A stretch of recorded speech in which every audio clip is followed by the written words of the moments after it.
বিসমিল্লাহির রহমানির রহিম। আজকে হচ্ছে 24শে নভেম্বর 2025। আমাদের বাংলাদেশ বার কাউন্সিল প্রিলিমিনারি পরীক্ষার সুনির্দিষ্ট প্রতিকায়নের আজকে সর্বশেষ ক্লাস।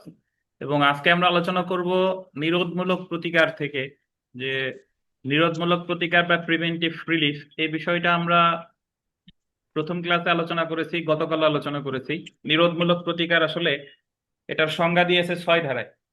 6 ধারায় বলেছে যে নিরোধমূলক প্রতিকার সম্পর্কে বলা হয়েছে 5-এর গতে। আর 5-এর গতে বলছে যে কাজ করার ব্যাপারে, যে কাজ না করার ব্যাপারে কোনো পক্ষের বাধ্যবাধকতা, বাগায় গেছিলাম আমরা, গেলাম কোনো তো পক্ষ সেই বাগায় আর কাজ, কি বাগায় ছিল ভিতরে। হ্যাঁ। কোনো পক্ষকে সেই কাজ করা হতে বিরত রাখার মাধ্যমে যে আদেশ দেয় সেটাকে বলে নিরোধমূলক প্রতিকার। তো এছাড়া 52 ধারায় বলেছে যে নিরোধমূলক প্রতিকার মঞ্জুর করা হয় নিষেধাজ্ঞার মাধ্যমে। কি কি নিষেধাজ্ঞা? স্থায়ী আর অস্থায়ী। স্থায়ী আর অস্থায়ী। যদি শাব্দিক অর্থ বোঝায় যে নিরোধমূলক প্রতিকার দ্বারা আসলে কি বোঝায়, নিরোধমূলক প্রতিকার হলো যখন কোনো ঘটনা ঘটে নাই, ঘটার পসিবিলিটি আছে, এমন সময় আপনি আদালতের দ্বারস্থ হওয়াকে নিরোধমূলক প্রতিকার বলে। মানে আদালতের দ্বারস্থ হলে আদালত আপনাকে যে প্রতিকার দিবে সেটা হলো নিরোধমূলক প্রতিকার। তো আর যখন ঘটনা ঘটে যায় তখন যখন আপনি গিয়ে মামলা করেন তখন আর এটা নিরোধমূলক প্রতিকার না, তখন সেটা হয়ে যাবে আদেশাত্মক প্রতিকার। সেই ক্ষেত্রে হচ্ছে বাধ্যতামূলক নিষেধাজ্ঞা। অর্থাৎ যখন কেউ আপনাকে, আপনার প্রতিবেশী আপনার পাশে সীমানা প্রাচীর মানে দেওয়াল দিচ্ছে, দেওয়াল ওয়াল, তো দেওয়ার সময় তিনি দাবি করতেছে যে আপনার জায়গার ভিতরে তিনি জায়গা পাবে 10 মিটার, ধরেন 5 মিটার জায়গা পাবে, মানে 10 হাত জায়গা পাবে। বললো যে আমি আমি যেহেতু এই যে ওয়াল দিচ্ছি, দেওয়াল দিচ্ছি, আমি এখনই ওয়াল দিয়ে আমার সীমানা প্রাচীর গিরে ফেলবো। আপনার জায়গার ভিতরে তিনি জায়গা দাবি করতেছে, বাট আপনি জানেন যে আসলে তিনি কোনো জায়গা পাবেন না। তাহলে এই মুহূর্তে সে এখনো ওয়াল আপনার সীমানায় দেয় নাই, এই মুহূর্তে তার কাজ থামাইতে আপনাকে মামলা করতে হবে স্থায়ী নিষেধাজ্ঞা। কি বলেন? স্থায়ী নিষেধাজ্ঞার মামলা করতে হবে, কারণ এখনো ঘটনা ঘটেনি। কিন্তু যদি এরকম হতো যে আপনি বাংলাদেশ বার কাউন্সিলের পরীক্ষা দিতে গেছেন, আপনি কোনো মামলা টামলা করেন নাই, বাংলাদেশ বার কাউন্সিলের পরীক্ষা দিয়ে আসলেন বা বাড়িতে আপনি ছিলেন না, দেখলেন যে দেওয়াল তো সে দিয়ে ফেলছে, তাহলে সেই ক্ষেত্রে ঘটনা ঘটে গিয়েছে, এখন আর স্থায়ী নিষেধাজ্ঞার মামলা করলে হবে না। এখন যে নিষেধাজ্ঞার মামলা করতে হবে সেটাকে বলে বাধ্যতামূলক নিষেধাজ্ঞা। তাহলে স্থায়ী নিষেধাজ্ঞার মামলা করে আরজি দাখিলের মাধ্যমে, বাধ্যতামূলক নিষেধাজ্ঞার মামলাও কি করে? আরজি দাখিলের মাধ্যমে। স্থায়ী নিষেধাজ্ঞা নিরোধমূলক প্রতিকার, কিন্তু বাধ্যতামূলক নিষেধাজ্ঞা নিরোধমূলক প্রতিকার না, বাধ্যতামূলক নিষেধাজ্ঞা হলো আদেশাত্মক প্রতিকার। বুঝেন কিনা? সুনির্দিষ্ট প্রতিকার আইনে মোট 3 প্রকার নিষেধাজ্ঞা বলছে: স্থায়ী, অস্থায়ী আর বাধ্যতামূলক। তার মধ্যে 2 প্রকার আমরা শিখে ফেললাম, যে যখন কোনো ঘটনা ঘটার আশঙ্কা দেখা দেয় সেই ক্ষেত্রে হলো স্থায়ী নিষেধাজ্ঞা, আর যখন কোনো ঘটনা ঘটে যায় সেই ক্ষেত্রে কি? বাধ্যতামূলক নিষেধাজ্ঞা। বুঝেন কিনা? এখন প্রশ্ন হলো যে তাহলে স্থায়ী নিষেধাজ্ঞার মামলা কখন করে? স্থায়ী নিষেধাজ্ঞার মামলা করা যায় না, স্থায়ী নিষেধাজ্ঞার করে দরখাস্ত। যে কোনো একটা দেওয়ানি মামলা অলরেডি চলমান থাকতে হবে। শুধু শুধু কোনো মামলা চলমান নাই, আপনি প্রথমে গিয়েই অস্থায়ী নিষেধাজ্ঞার দরখাস্ত দিতে পারবেন না। অস্থায়ী নিষেধাজ্ঞার দরখাস্ত দিতে হলে অবশ্যই একটা কি থাকা লাগবে? মামলা চলমান থাকা লাগবে। এটা যে কোনো মামলা হতে পারে। তো আমি আপনাদের বোঝানোর স্বার্থে অস্থায়ী নিষেধাজ্ঞার উদাহরণ দিয়ে বুঝাই। যে ধরেন, ওই যে আপনি বাংলাদেশ বার কাউন্সিল পরীক্ষা মানে দিতে যাবেন, তার আগে আপনার প্রতিবেশী আপনার দেওয়াল দেওয়ার হুমকি দিছে। তো সেই ক্ষেত্রে আপনি দেওয়াল যাতে না দিতে পারে, তো স্থায়ী নিষেধাজ্ঞার মামলা করলেন আরজি দাখিলের মাধ্যমে। এখন স্থায়ী নিষেধাজ্ঞার মামলা করলে আমরা দেওয়ানি কার্যবিধি শেষ করে এসেছি। আপনারা জানেন যে দেওয়ানি কার্যবিধিতে যে মামলা করার 5 কার্যদিবসের মধ্যেই সমন ইস্যু করবে, বিবাদী বরাবর পৌঁছাবে সমন 30 দিনের মধ্যে, সে আবার লিখিত জবাব দাখিল করবে 60 কার্যদিবসের মধ্যে। এরপর এডিআর আছে, এরপর ইস্যু গঠন আছে, 120 দিনের মধ্যে চূড়ান্ত শুনানির দিন নির্ধারণ। চূড়ান্ত শুনানির দিন নির্ধারণ হলে 120 কার্যদিবসের মধ্যে চূড়ান্ত শুনানি শেষ হবে, যুক্তি তর্ক হবে, রায় হবে, তারপরে কি? ডিগ্রি। এখন আপনি তো মামলা করছেন, মামলা করার সাথে সাথে কি সে দেওয়াল দেওয়া থেমে থামায় রাখবে? না। আর সে ওই সমন টমন পাইতেও তো মাসখানিক সময় লাগবে, লাগবে না? তাহলে এই মুহূর্তে আমি তো মামলা তো করলাম, এখন আমার আরো দ্রুত প্রতিকার দরকার।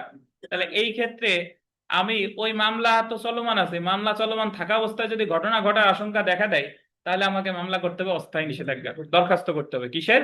অস্থায়ী নিষেধাজ্ঞা। আপনি যদি বলেন স্যার তাহলে প্রথমেই অস্থায়ী নিষেধাজ্ঞার দরখাস্ত দিলাম না কেন?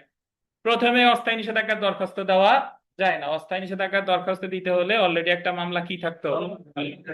তাহলে আমি মূল মামলা করলাম, এরপরে অস্থায়ী নিষেধাজ্ঞার দরখাস্ত দিলাম। দরখাস্ত দেওয়ার পরে এই অস্থায়ী নিষেধাজ্ঞার মূল মামলা যেরকম সমন যায়, অস্থায়ী নিষেধাজ্ঞার ক্ষেত্রে বিবাদী বরাবর যা হলো নোটিশ, এই নোটিশ আবার জারি করতে হবে 7 দিনের মধ্যে। কয়দিন? 7 দিন। 7 দিনের মধ্যে আবার সে যদি বিনা জারিতে ফেরত আসে আবার 7 দিন, তারপরে শুনানি করে হলো দিবে আপনার অস্থায়ী নিষেধাজ্ঞা। তার মানে বোঝা যাচ্ছে আমি মূল মামলা করলাম, মূল মামলার চেয়েও আরো দ্রুত প্রতিকার দরকার, এজন্য করলাম হলো অস্থায়ী নিষেধাজ্ঞার দরখাস্ত, কিন্তু আমার 7 দিন অপেক্ষা করারও সময় নাই। তাহলে সেই ক্ষেত্রে এই অস্থায়ী নিষেধাজ্ঞার দরখাস্ত যখন আপনি দিবেন, তখন আদালতের কাছে আবেদন করতে হবে যে ওনার অস্থায়ী নিষেধাজ্ঞার শুনানি যতদিন পর্যন্ত না হচ্ছে ততদিন পর্যন্ত আমার পক্ষে একটা অন্তর্বর্তীকালীন নিষেধাজ্ঞা মঞ্জুর করতে মর্জি হয়। না হলে অস্থায়ী নিষেধাজ্ঞার দরখাস্ত শুনানি পর্যন্ত যদি আমি অপেক্ষা করি, তাহলে আমার আর অস্থায়ী নিষেধাজ্ঞার দরখাস্তের দরকার নাই, ততদিনে ঘটনা যা ঘটার ঘটে যাবে। তো এজন্য এখন যে যেভাবে আছে সেই সেইভাবে থাকুক, এরকম একটা আদেশ দিতে কি হয়? মর্জি হয়, স্ট্যাটাস কো, স্থিতি অবস্থা বজায় রাখা। অন্তর্বর্তীকালীন নিষেধাজ্ঞার আর এক নাম বলা যেতে পারে স্থিতি অবস্থা বজায় রাখা। তাহলে অন্তর্বর্তীকালীন নিষেধাজ্ঞা হলো যে অস্থায়ী নিষেধাজ্ঞার দরখাস্ত দেওয়ার সাথে সাথে আদালতে শুনানি করে আপনি বলবেন যে রনার, যে আমারে আপাতত আমার পক্ষে একটা নিষেধাজ্ঞা দেন, আমি কোনো সুবিধা চাচ্ছি না, বিবাদী যেরকম আছে সেরকম থাক, আমি যেরকম আছি এরকম থাকি, যে যেভাবে আছে এইভাবে থাকুক অস্থায়ী নিষেধাজ্ঞার শুনানির আগ পর্যন্ত। তারপরে আপনি অস্থায়ী নিষেধাজ্ঞার শুনানি করে যা খুশি তাই দিন। বুঝতে পারছেন? বাট আপাতত যদি আমার পক্ষে আদেশটা না দেন, তাহলে আমার কি ক্ষতি হয়ে যাবে? অপূরণীয় ক্ষতি হয়ে যাবে। তখন এই অস্থায়ী নিষেধাজ্ঞার দরখাস্তের আপনি দেওয়ার সাথে সাথে শুনানি করে আদালত আপনার পক্ষে যে নিষেধাজ্ঞা মঞ্জুর করে অপর পক্ষকে বিরত রাখার জন্য, বা স্ট্যাটাস কো মানে যে যেভাবে আছে সে সেভাবে থাকুক, এই যে যে মর্মে নিষেধাজ্ঞা দিল এটারে বলে অন্তর্বর্তীকালীন নিষেধাজ্ঞা। অন্তর্বর্তীকালীন নিষেধাজ্ঞার ক্ষেত্রে আলাদা কোনো দরখাস্ত দেওয়া লাগে না, এটা চাওয়া হয় অস্থায়ী নিষেধাজ্ঞার দরখাস্তের ওই যে প্রেয়ার পোর্শনে লাস্টে গিয়ে। এখানে প্রেয়ার পোর্শনটা এরকম যে আমরা লিখিততে করব যে যতক্ষণ পর্যন্ত অস্থায়ী নিষেধাজ্ঞা মঞ্জুর করা না হচ্ছে বা অস্থায়ী নিষেধাজ্ঞার শুনানি অনুষ্ঠিত না হচ্ছে, ততক্ষণ পর্যন্ত বাদীর পক্ষে বা দরখাস্তকারীর পক্ষে একটা অন্তর্বর্তীকালীন নিষেধাজ্ঞা মঞ্জুর করতে কি হয়? মর্জি হয়। বুঝতে পারছেন? তো তাহলে পরীক্ষায় প্রশ্ন আসতে পারে যে স্থায়ী নিষেধাজ্ঞা দায়ের করা হয় আরজির মাধ্যমে আর নিষ্পত্তি হয় ডিক্রি। অস্থায়ী নিষেধাজ্ঞা চাওয়া হয় কি? দরখাস্তের মাধ্যমে। নিষ্পত্তি হয় কি? আদেশ।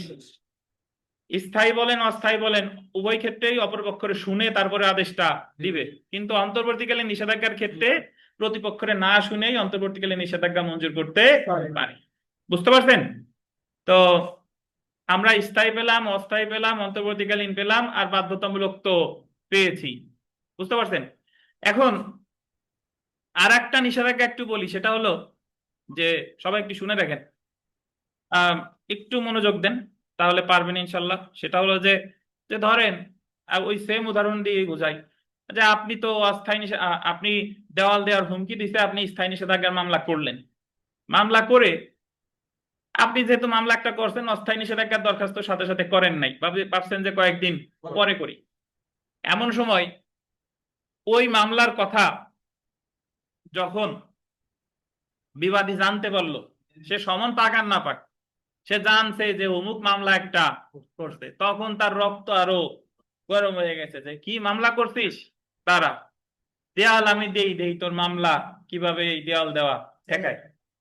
তো সে মামলা করার মধ্যখানে দেওয়াল দিয়ে ফেলছে, মানে মামলা তো করছে, করার পরে দেওয়াল কি দিয়ে ফেলছে। এখন নর্মালি আমরা জানি যে ঘটনা ঘটে গেলে বাধ্যতামূলক নিষেধাজ্ঞার মামলা করে নাকি, আর ঘটনা ঘটার আশঙ্কা থাকলে স্থায়ী নিষেধাজ্ঞার মামলা করে। কিন্তু আমি তো মামলা অলরেডি স্থায়ী নিষেধাজ্ঞা একটা করছি, করার পরে ঘটনা মামলার মধ্যখানে ঘটছে। তাহলে এই ক্ষেত্রে আমার আসলে কি করণীয় আছে? আমার কি করণীয় আছে বলতে, যে আমি কি তাহলে বাধ্যতামূলক নিষেধাজ্ঞার মামলা আর একটা করবো কিনা, নাকি অন্য কোনো প্রতিকার আছে কিনা? এটার প্রতিকার হলো যে আপনি বাধ্যতামূলক নিষেধাজ্ঞার নতুন মামলা করা লাগবে না, আপনি বাধ্যতামূলক নিষেধাজ্ঞার দরখাস্ত দিবেন এই অস্থায়ী নিষেধাজ্ঞার মামলার মধ্যে। এটার বলে অস্থায়ী বাধ্যতামূলক নিষেধাজ্ঞা। যে ইওর অনার, আমি মামলা করছিলাম, মামলা করার মাঝে সে দেওয়াল দিয়ে দিছে, সো তার এই দেওয়াল ভঙ্গ করার জন্য আমি কি দরখাস্ত দিছি? অস্থায়ী বাধ্যতামূলক নিষেধাজ্ঞা। বুঝতে পারছেন? তাহলে বাধ্যতামূলক নিষেধাজ্ঞার মামলা আরজি আকারে করা যায়। আবার কি, যখন কোনো মামলা চলাকালীন সময় যখন কোনো ঘটনা ঘটে যায় তখন সেটা কি দরখাস্ত আকারেও করা যায়। এই কনসেপ্ট ক্লিয়ার করতে হবে, তাহলে লিখিত পরীক্ষার সময় বা এমসিকিউ প্রশ্নের সময় উত্তর দিতে পারবেন যে ঘটনা ঘটার আশঙ্কা থাকলে স্থায়ী নিষেধাজ্ঞা, মামলা চলাকালীন সময় হলে অস্থায়ী নিষেধাজ্ঞা। কোনো মামলা চলমান নাই, ঘটনা ঘটে গেছে, তাহলে বাধ্যতামূলক নিষেধাজ্ঞা। মামলা চলমান থাকা অবস্থায় ঘটে গেছে, তাহলে অস্থায়ী বাধ্যতামূলক নিষেধাজ্ঞা। বুঝেন কিনা? তো এখন এই যে যে যতগুলা নিষেধাজ্ঞার কথা আমি বললাম, এর মধ্যে শুধুমাত্র একটাই আদেশাত্মক নিষেধাজ্ঞা বা পজিটিভ ইনজাংশন, সেটা হলো বাধ্যতামূলক নিষেধাজ্ঞা ঘটনা ঘটার পরে। আর বাদ বাকি যা আছে সবগুলা কি বলেন? নিরোধমূলক বা প্রিভেন্টিভ রিলিফ। তো এই হলো মোটামুটি কথা। এখান থেকে আমরা একটু পড়ি, তারপর আরো বিস্তারিত ব্যাখ্যা দেব। নিরোধমূলক প্রতিকার তো গতকালই পড়ছি। নিষেধাজ্ঞার প্রকারভেদে আসেন। নিষেধাজ্ঞার প্রকারভেদ সুনির্দিষ্ট প্রতিকার আইনে।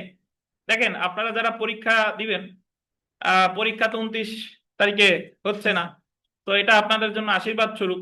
আমরা আমাদের দুইটা সাবজেক্টে, যে আজকে তো শেষ হওয়ার পর সাক্ষ্য আইন আছে আর তামাদি আছে আর বার আছে, এগুলা শেষ করে পরীক্ষার আগের সময় থাকলে আমরা আবার ফৌজদারি শুরু করব, সমস্যা নাই। ওইবারের জন্য আপনাদের আর কোর্স ফি দেওয়া লাগবে না, এই একই কোর্স ফি, কিন্তু যদি সময় থাকে আমরা আবার শুরু করব। এটা আপনারা ইতিবাচক দিক হিসেবে নেবেন, যে যাতে আমরা এই প্রস্তুতিটা যাতে আরো ভালো হয় আর কি। এবং আমি আজকে ক্লাস শেষে বলে দেবো, এখন থেকে প্রতি শনিবারে একটা পরীক্ষা হবে। আমি নির্দিষ্ট সিলেবাস দিয়ে দিব, অমুক অমুক আইনের এই ধারা, প্রতি শনিবারে পরীক্ষা। বুঝতে পারছেন? আচ্ছা, দেখেন তো নিষেধাজ্ঞার প্রকারভেদে আসেন। সুনির্দিষ্ট প্রতিকার আইনে 3 ধরনের নিষেধাজ্ঞার উল্লেখ আছে, যথা একটা হলো অস্থায়ী নিষেধাজ্ঞা, টেম্পোরারি ইনজাংশন, স্থায়ী নিষেধাজ্ঞা, পারপিচুয়াল ইনজাংশন, বাধ্যতামূলক নিষেধাজ্ঞা, ম্যান্ডেটরি ইনজাংশন। এখন একটা কথা মনে রাখেন, এই স্থায়ী নিষেধাজ্ঞার নাম চিরস্থায়ী নিষেধাজ্ঞা, এই পারপিচুয়াল ইনজাংশন বলে পার্মানেন্ট ইনজাংশন, একই জিনিস। পরে আবার যাই ভাববেন যে স্থায়ী চিরস্থায়ী কি আলাদা কিনা, না, আলাদা না। যেই দিনের সেই রাজু, ব্যক্তি একজনই, সেরকম স্থায়ী চিরস্থায়ী একই। আচ্ছা, এখন 53 ধারায় দুইটা নিষেধাজ্ঞার সংজ্ঞা দিয়েছে। দেখেন, একটা হলো অস্থায়ী নিষেধাজ্ঞা আর একটা হলো স্থায়ী নিষেধাজ্ঞা। অস্থায়ী নিষেধাজ্ঞা বা টেম্পোরারি ইনজাংশন, এটা যদি একটু দেখি। অস্থায়ী নিষেধাজ্ঞা হলো এমন নিষেধাজ্ঞা যা একটি নির্দিষ্ট সময় পর্যন্ত, আন্ডারলাইন করবেন, একটি নির্দিষ্ট সময় পর্যন্ত আদালতে বা অথবা আদালতের পরবর্তী নির্দেশনা না দেওয়া পর্যন্ত কি থাকে? বলবৎ থাকে। এটা মকদ্দমার বল দিবেন যে কোনো পর্যায়ে, at any period of suit মঞ্জুর করা যেতে পারে। তবে এটা কিভাবে মঞ্জুর করা হবে তা দেওয়ানি কার্যবিধির আন্ডারলাইন করবেন 39 আদেশ দ্বারা নিয়ন্ত্রিত হবে। তাহলে অস্থায়ী নিষেধাজ্ঞা যদি পরীক্ষায় প্রশ্ন আসে, কোন মামলা চলমান নাই, অস্থায়ী নিষেধাজ্ঞার আবেদন করা যাবে? যাবে না। অস্থায়ী নিষেধাজ্ঞার আবেদন করতে হলে অবশ্যই একটা কি লাগবে? মামলা লাগবে। আর মামলার কোন পর্যায়ে করা যায়? যে কোনো পর্যায়ে করা যায়। এবং আমরা দেওয়ানি কার্যবিধি খুব সাম্প্রতিক সময় শেষ করেছি। অস্থায়ী নিষেধাজ্ঞার আবেদন যে কোনো পক্ষ করতে পারে, আইদার প্লেইন্টিফ অর ডিফেন্ডেন্ট, বাদী অথবা বিবাদী। অস্থায়ী নিষেধাজ্ঞার প্রধান উদ্দেশ্য হলো মকদ্দমার পক্ষদ্বয়ের মধ্যে বিরোধী বিষয় নিষ্পত্তি না হওয়া পর্যন্ত স্থিতি অবস্থা, আন্ডারলাইন করেন, স্থিতি অবস্থা বজায় রাখা। এই স্থিতি অবস্থা বজায় রাখার ইংরেজি হলো স্ট্যাটাস কোয়ো, STATUS, STATUS এই যে আমি লিখে দিচ্ছি, দেখেন, STATUS মানে কি? স্থিতি অবস্থা বজায় রাখা। এবং এখানে একটা কথা আছে যে অস্থায়ী নিষেধাজ্ঞার সংজ্ঞা দিছে সুনির্দিষ্ট প্রতিকার আইনে 53 ধারায়, বাট মঞ্জুর করা হয় কোন আইন অনুসারে? দেওয়ানি কার্যবিধির কত আদেশ? 39 আদেশ। জি। তারপরে দেখেন, আমরা চলে এসেছি চিরস্থায়ী নিষেধাজ্ঞা। চিরস্থায়ী নিষেধাজ্ঞার নাম কি? Perpetual injunction. যে নিষেধাজ্ঞা মকদ্দমার শুনানির পর মামলার গুণাগুণের উপর ভিত্তি করে প্রদত্ত গোল দিবেন ডিক্রি দ্বারা মঞ্জুর করা হয়, তাকে কি বলে? স্থায়ী বা চিরস্থায়ী নিষেধাজ্ঞা বলে। তো আমরা জেনে রাখা ভালোতে যদি চলে আসি, এখানে মোটামুটি যা আছে জানেন। 3 নাম্বার পয়েন্টটা পড়ি। যে বাধ্যতামূলক নিষেধাজ্ঞা নিরোধমূলক প্রতিকার না, বরং এটা কি আদেশাত্মক প্রতিকার। কারণ বাধ্যতামূলক নিষেধাজ্ঞার মাধ্যমে কোনো ব্যক্তিকে সে যে কাজ করতে বাধ্য তাকে তা করতে আদেশ দেওয়া হয়, কোনো কাজ করা হতে বিরত থাকার জন্য না। তো তারপরে পয়েন্ট দুইটা ইম্পর্টেন্ট। অস্থায়ী নিষেধাজ্ঞা মোকদ্দমা যে কোনো পর্যায়ে মঞ্জুর করা যেতে পারে, কিন্তু চিরস্থায়ী নিষেধাজ্ঞা মোকদ্দমা শুনানির পর মঞ্জুর করা হয়। শুনানির পর মানে হলো সাক্ষ্য টাক্ষ্য গ্রহণ করার পরে, সেটা বোঝাচ্ছে। চিরস্থায়ী নিষেধাজ্ঞা পরিচালিত হয় সুনির্দিষ্ট প্রতিকার আইন দ্বারা, কিন্তু অস্থায়ী নিষেধাজ্ঞা পরিচালিত হয় দেওয়ানি কার্যবিধি দ্বারা, বা দেওয়ানি কার্যবিধির কত আদেশ? 39 আদেশ দ্বারা। তো আমরা যদি এখানে বিগত বছরের প্রশ্ন দেখেন, 2022 সালে একটা প্রশ্ন এসেছে, দ্য স্পেসিফিক রিলিফ অ্যাক্ট 1877 কোন প্রতিকারটি the code of civil procedure 1908 দ্বারা নিয়ন্ত্রিত হয়? অস্থায়ী নিষেধাজ্ঞা। এটা কি অস্থায়ী নিষেধাজ্ঞা। আর একটা কথা বলে রাখি, চিরস্থায়ী নিষেধাজ্ঞার সংজ্ঞাও দিছে সুনির্দিষ্ট প্রতিকার আইনে, মঞ্জুরও করা হয় সুনির্দিষ্ট প্রতিকার আইনে 54 ধারায়। কত ধারায়? 54 ধারায়।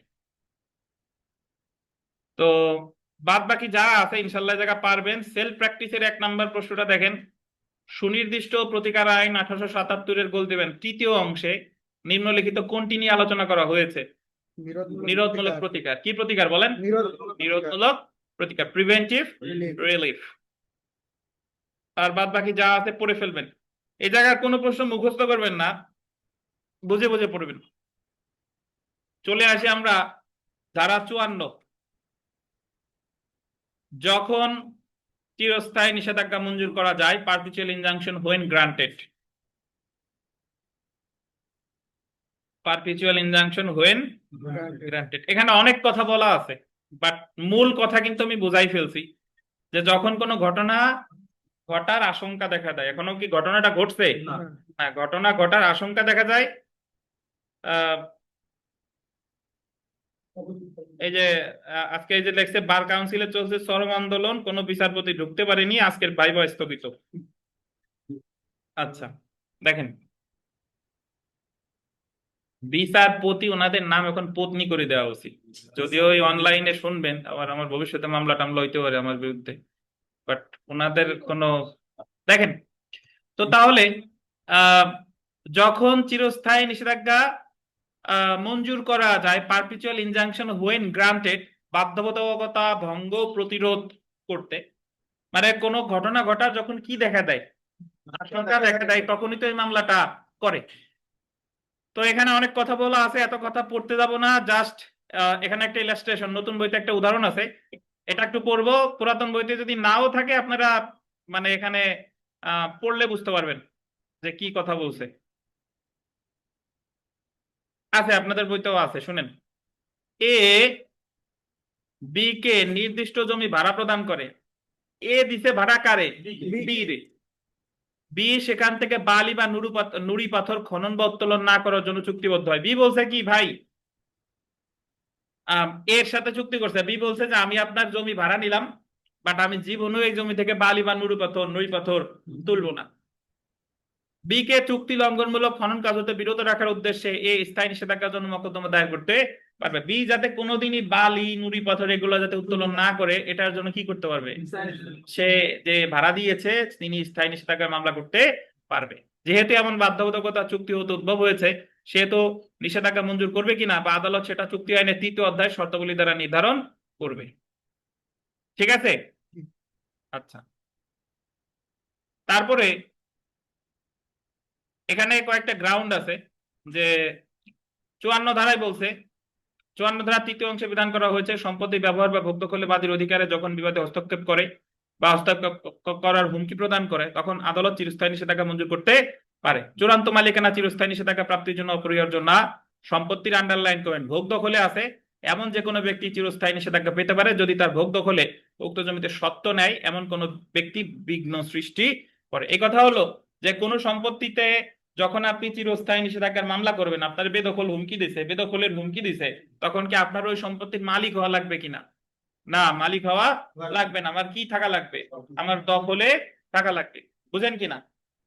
তাহলে যদি পরীক্ষায় প্রশ্ন আসে যে চিরস্থায়ী নিষেধাজ্ঞার ক্ষেত্রে কোনটি অবশ্যই প্রমাণ করা লাগবে, মালিকানা নাকি দখল?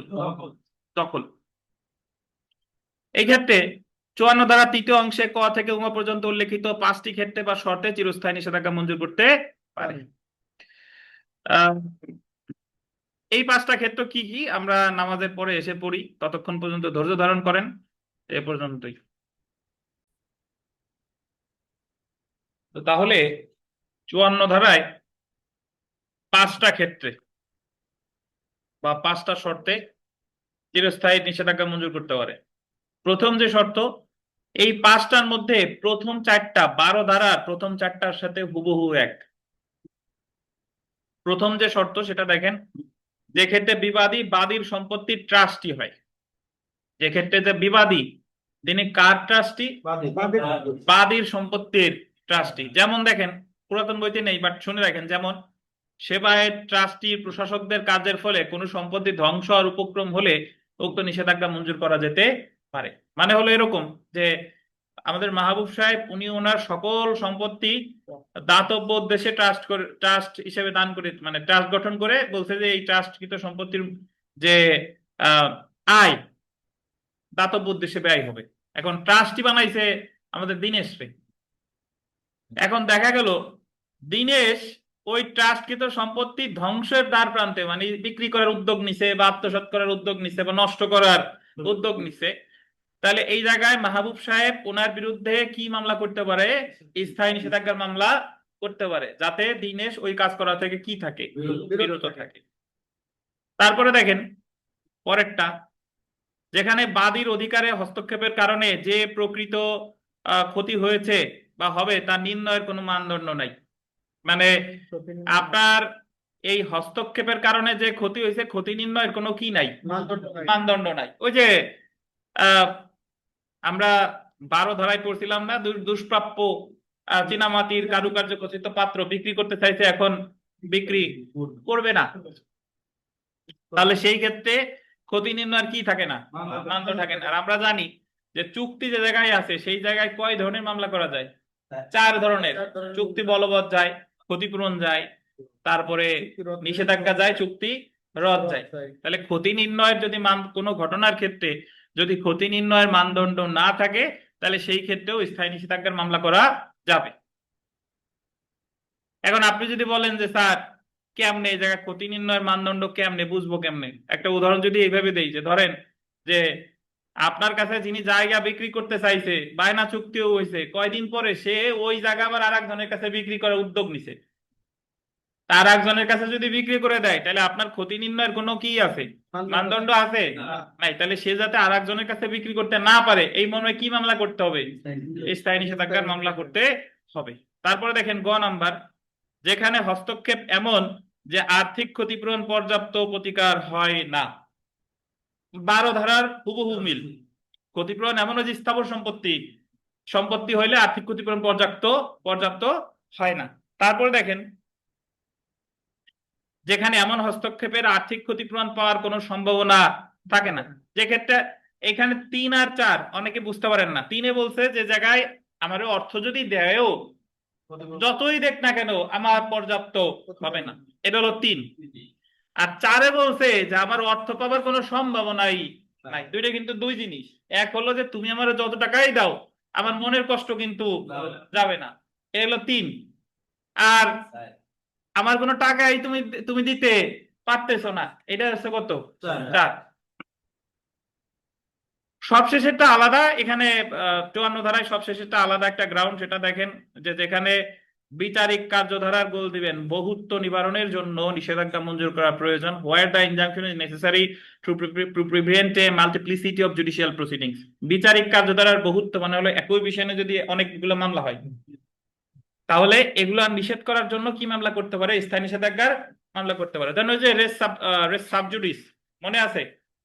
রেস সাবজুডিস একই বিষয় নিয়ে অনেকগুলো মামলা হইলে পরবর্তী মামলা কি করে? স্থগিত করে। তো এই জায়গায় বলতে যে ক্ষেত্রে একটা বিষয় নিয়ে অনেকগুলো মামলা হওয়ার সম্ভাবনা থাকে, তাহলে সেই ক্ষেত্রেও নিষেধাজ্ঞা মঞ্জুর করতে পারে, যাতে একটা বিষয় নিয়ে অনেকগুলো মামলা না হয়। তো আপনি 12 ধারার প্রথম চারটা আর 54 ধারার প্রথম চারটা হুবহু এক। যেটা এই জায়গায় একটু ব্যতিক্রম সেটা হলো কি, বিচারিক কার্যধারার বহুত্ব নিবারণ। এখন এই জায়গা একটু বিস্তারিত আলোচনা করছে যে চুক্তি সুনির্দিষ্ট বলবৎকরণ এবং চিরস্থায়ী নিষেধাজ্ঞা। এটা হলো যে আমরা এই জায়গার আলোচনা করতে যাব না, বাট এইটুকু বুঝছেন যে 12 ধারার প্রথম চারটা আর 54 ধারার প্রথম চারটা কি হুবহু এক। তার মানে যে জায়গায় 12 ধারা মামলা করা যায় সে জায়গায় নিষেধাজ্ঞার মামলাও করা যায়, এ হলো কথা। তো নিষেধাজ্ঞার মামলায় কতিপয় উদাহরণ, এই জায়গায় কয়েকটি উদাহরণ দিছে, একটু আপনারা বইতে না থাকলে সমস্যা না, একটু শুনে নেন।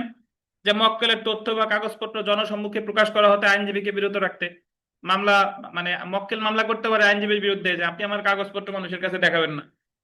রোগীর তথ্য জনসম্মুখে প্রকাশ করা হতে।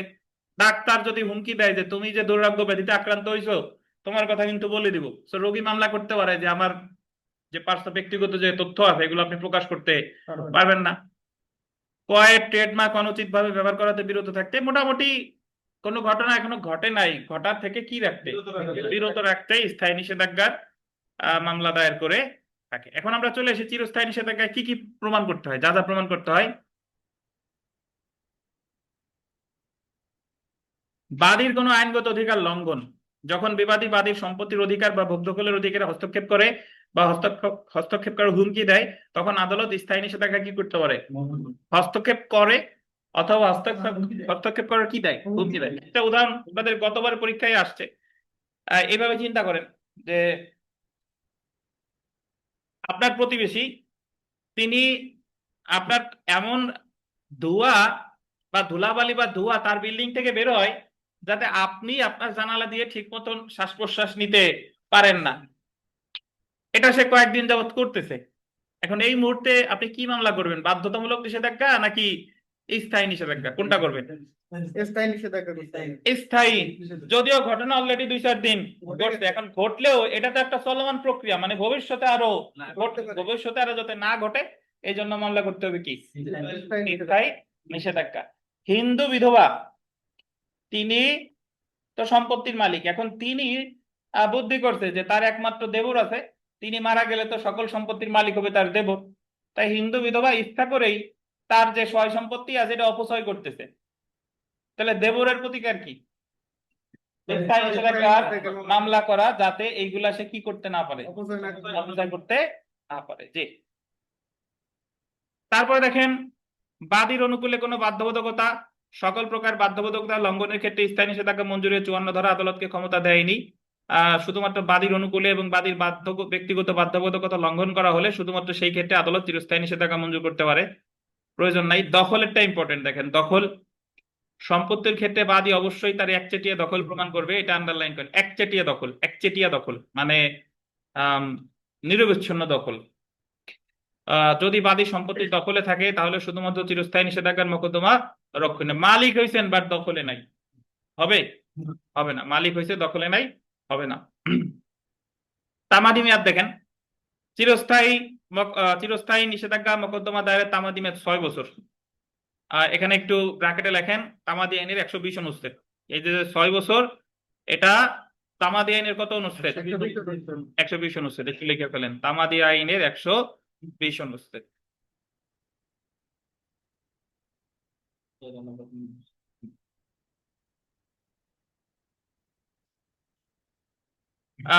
মকদ্দমা দায়েরের কারণ উৎপত্তি হওয়ার তারিখ হতে 6 বছরের মধ্যে মামলা দায়ের করবে। কয় বছরের মধ্যে?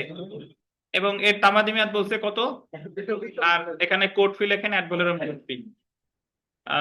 স্থায়ী নিষেধাজ্ঞা বা চিরস্থায়ী নিষেধাজ্ঞার মামলা কোর্ট ফি হলো অ্যাড ভ্যালোরাম কোর্ট ফি।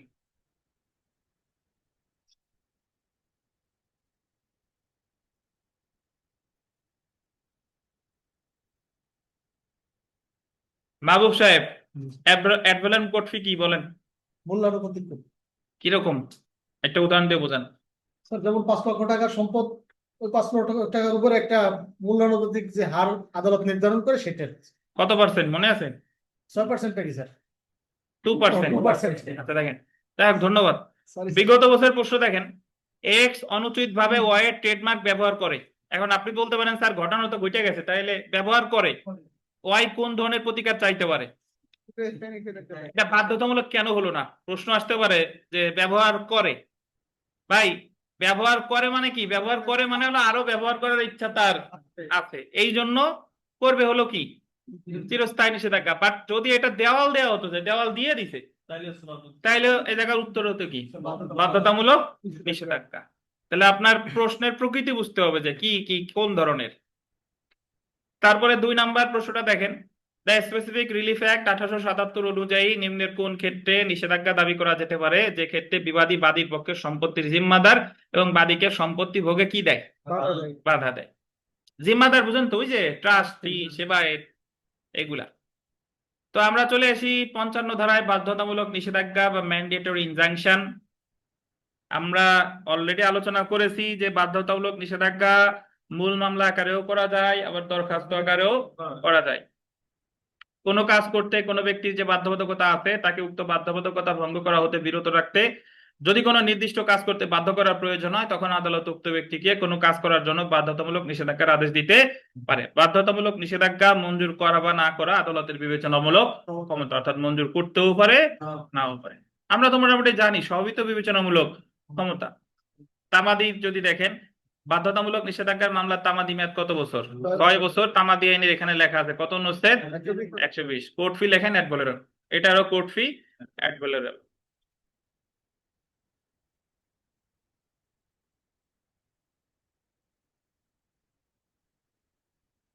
আচ্ছা, তো বাধ্যতামূলক নিষেধাজ্ঞা কি প্রতিকার? আদেশাত্মক না? বাধ্যতামূলক নিষেধাজ্ঞা হলো আদেশাত্মক প্রতিকার।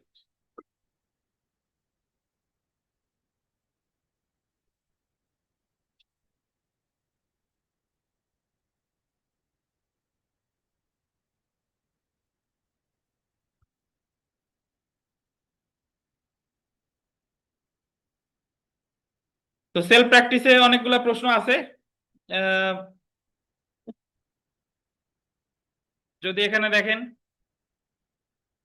পড়ে ফেলবেন কষ্ট করে, বিশেষ করে আমি নির্দিষ্ট কিছু পড়তেছি। 9 নাম্বার প্রশ্নটা পুরাতন বইতে নাও থাকতে পারে, শুনেন যে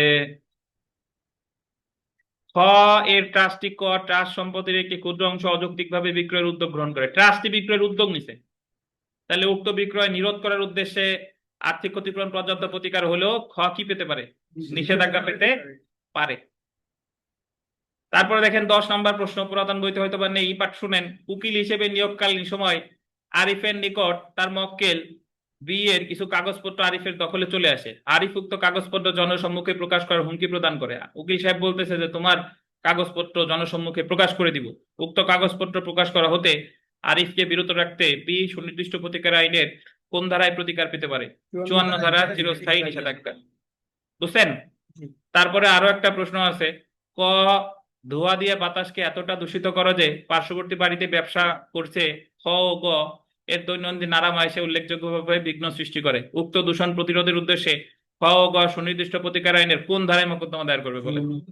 54 ধারায়। বুঝছেন? তো এই টাইপের এই 12, 13 মোটামুটি যা যা আছে সবই ইম্পর্টেন্ট। এগুলা সবই একই টাইপের, আশা করি পারবেন। চলে আসি আমরা injunction when refused or injunction when can not be granted, মানে যে ক্ষেত্রে নিষেধাজ্ঞা প্রত্যাখ্যান বা নামঞ্জুর করা হয়। হ্যাঁ, আসসালামু আলাইকুম। হ্যাঁ জি বাসের, এটা ইম্পর্টেন্ট, লিখিত পরীক্ষার জন্য গুরুত্বপূর্ণ এই 56 ধারা, যে কোন কোন ক্ষেত্রে আদালত নিষেধাজ্ঞা দিবে না। মানে আপনি সবকিছু প্রমাণ করলেও আদালত আপনার এই নিষেধাজ্ঞা দিবে না। 56 ধারায় বলছে কয়টা ক্ষেত্রে? বল দিবেন 11টা ক্ষেত্রে। 11টা ক্ষেত্রের প্রথম যে ক্ষেত্র আমরা সেটা পড়ি, কতে। এখতিয়ার সম্পন্ন আদালতে বিচারাধীন কোনো বিচারিক কার্যক্রম স্থগিত করার জন্য কোনো নিষেধাজ্ঞা মঞ্জুর করা যায় না, কিন্তু এই ধারার অধীন বিচারিক কার্যক্রমের পুনঃপৌনিকতা রোধ করার জন্য বিচারিক কার্যক্রম স্থগিত করার জন্য নিষেধাজ্ঞা মঞ্জুর করা যায়। এই কথাটার অর্থ হলো আপনি কোন আদালতে একটা মামলা চলমান আছে, সেই চলমান মামলা স্থগিত করার জন্য নিষেধাজ্ঞা চাইতে পারবেন না। বুঝছেন? কিন্তু নিষেধাজ্ঞা চাইতে পারেন যদি একই বিষয় নিয়ে অনেকগুলা মামলা হয়, তাহলে একটা রাইখা অন্যটা স্থগিত করার বা স্থগিত চাওয়ার জন্য নিষেধাজ্ঞা চাইতে পারেন। বুঝতে পারছেন? তো এই যে পুনঃপৌনিকতা মানে হলো মাল্টিপ্লিসিটি। মাল্টিপ্লিসিটি মিনস বহুত্ব নিবারণ, মানে একই বিষয় নিয়ে যদি অনেক মামলা হয় সেটা রোধ করা যাবে নিষেধাজ্ঞার মাধ্যমে। তারপরে দেখেন খ,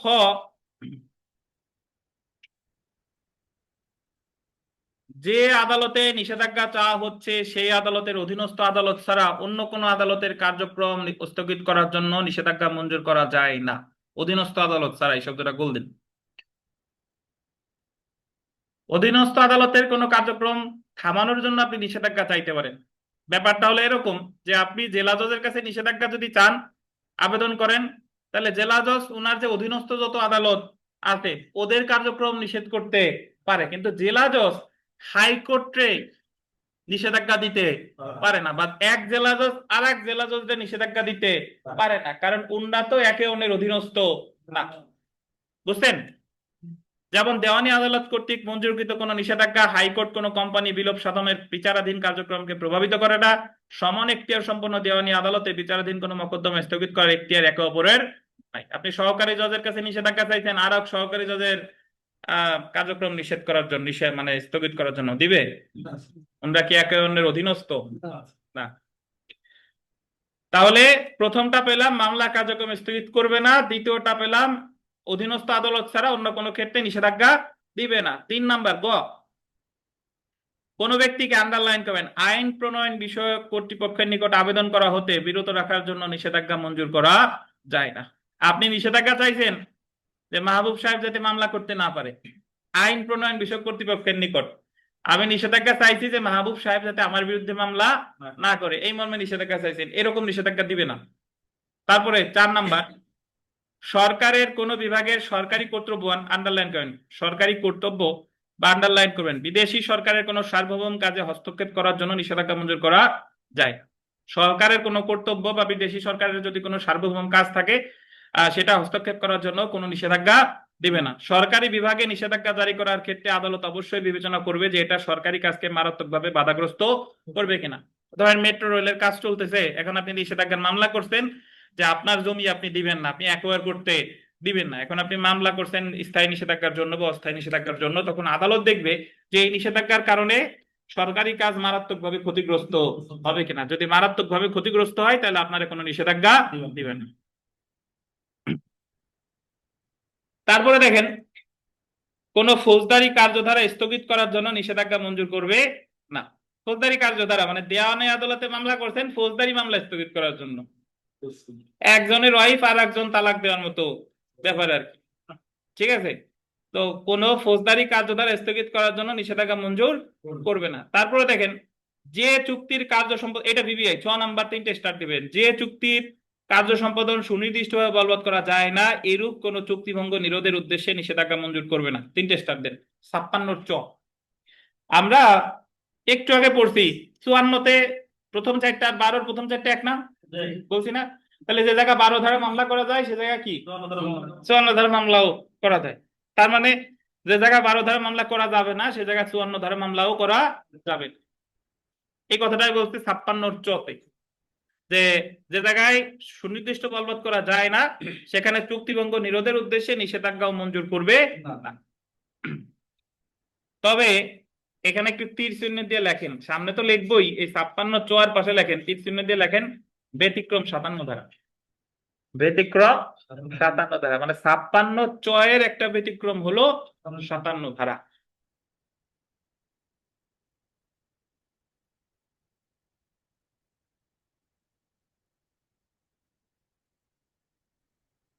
তারপরে দেখেন, উৎপাতের অজুহাতে এমন কোন কাজ প্রতিরোধ করার জন্য যা যুক্তিসঙ্গত বা সুস্পষ্ট নয় তা উৎপাতের পর্যায়ে পড়বে। মানে আপনি মামলা করছেন উৎপাতের জন্য, যে ওনার অমুক গণ উৎপাত করতেছে, রেগুলার গান চালায়, রাসেল ভাইপার সাপ পালে, প্রায় কামড়ায়, কুকুর পালে।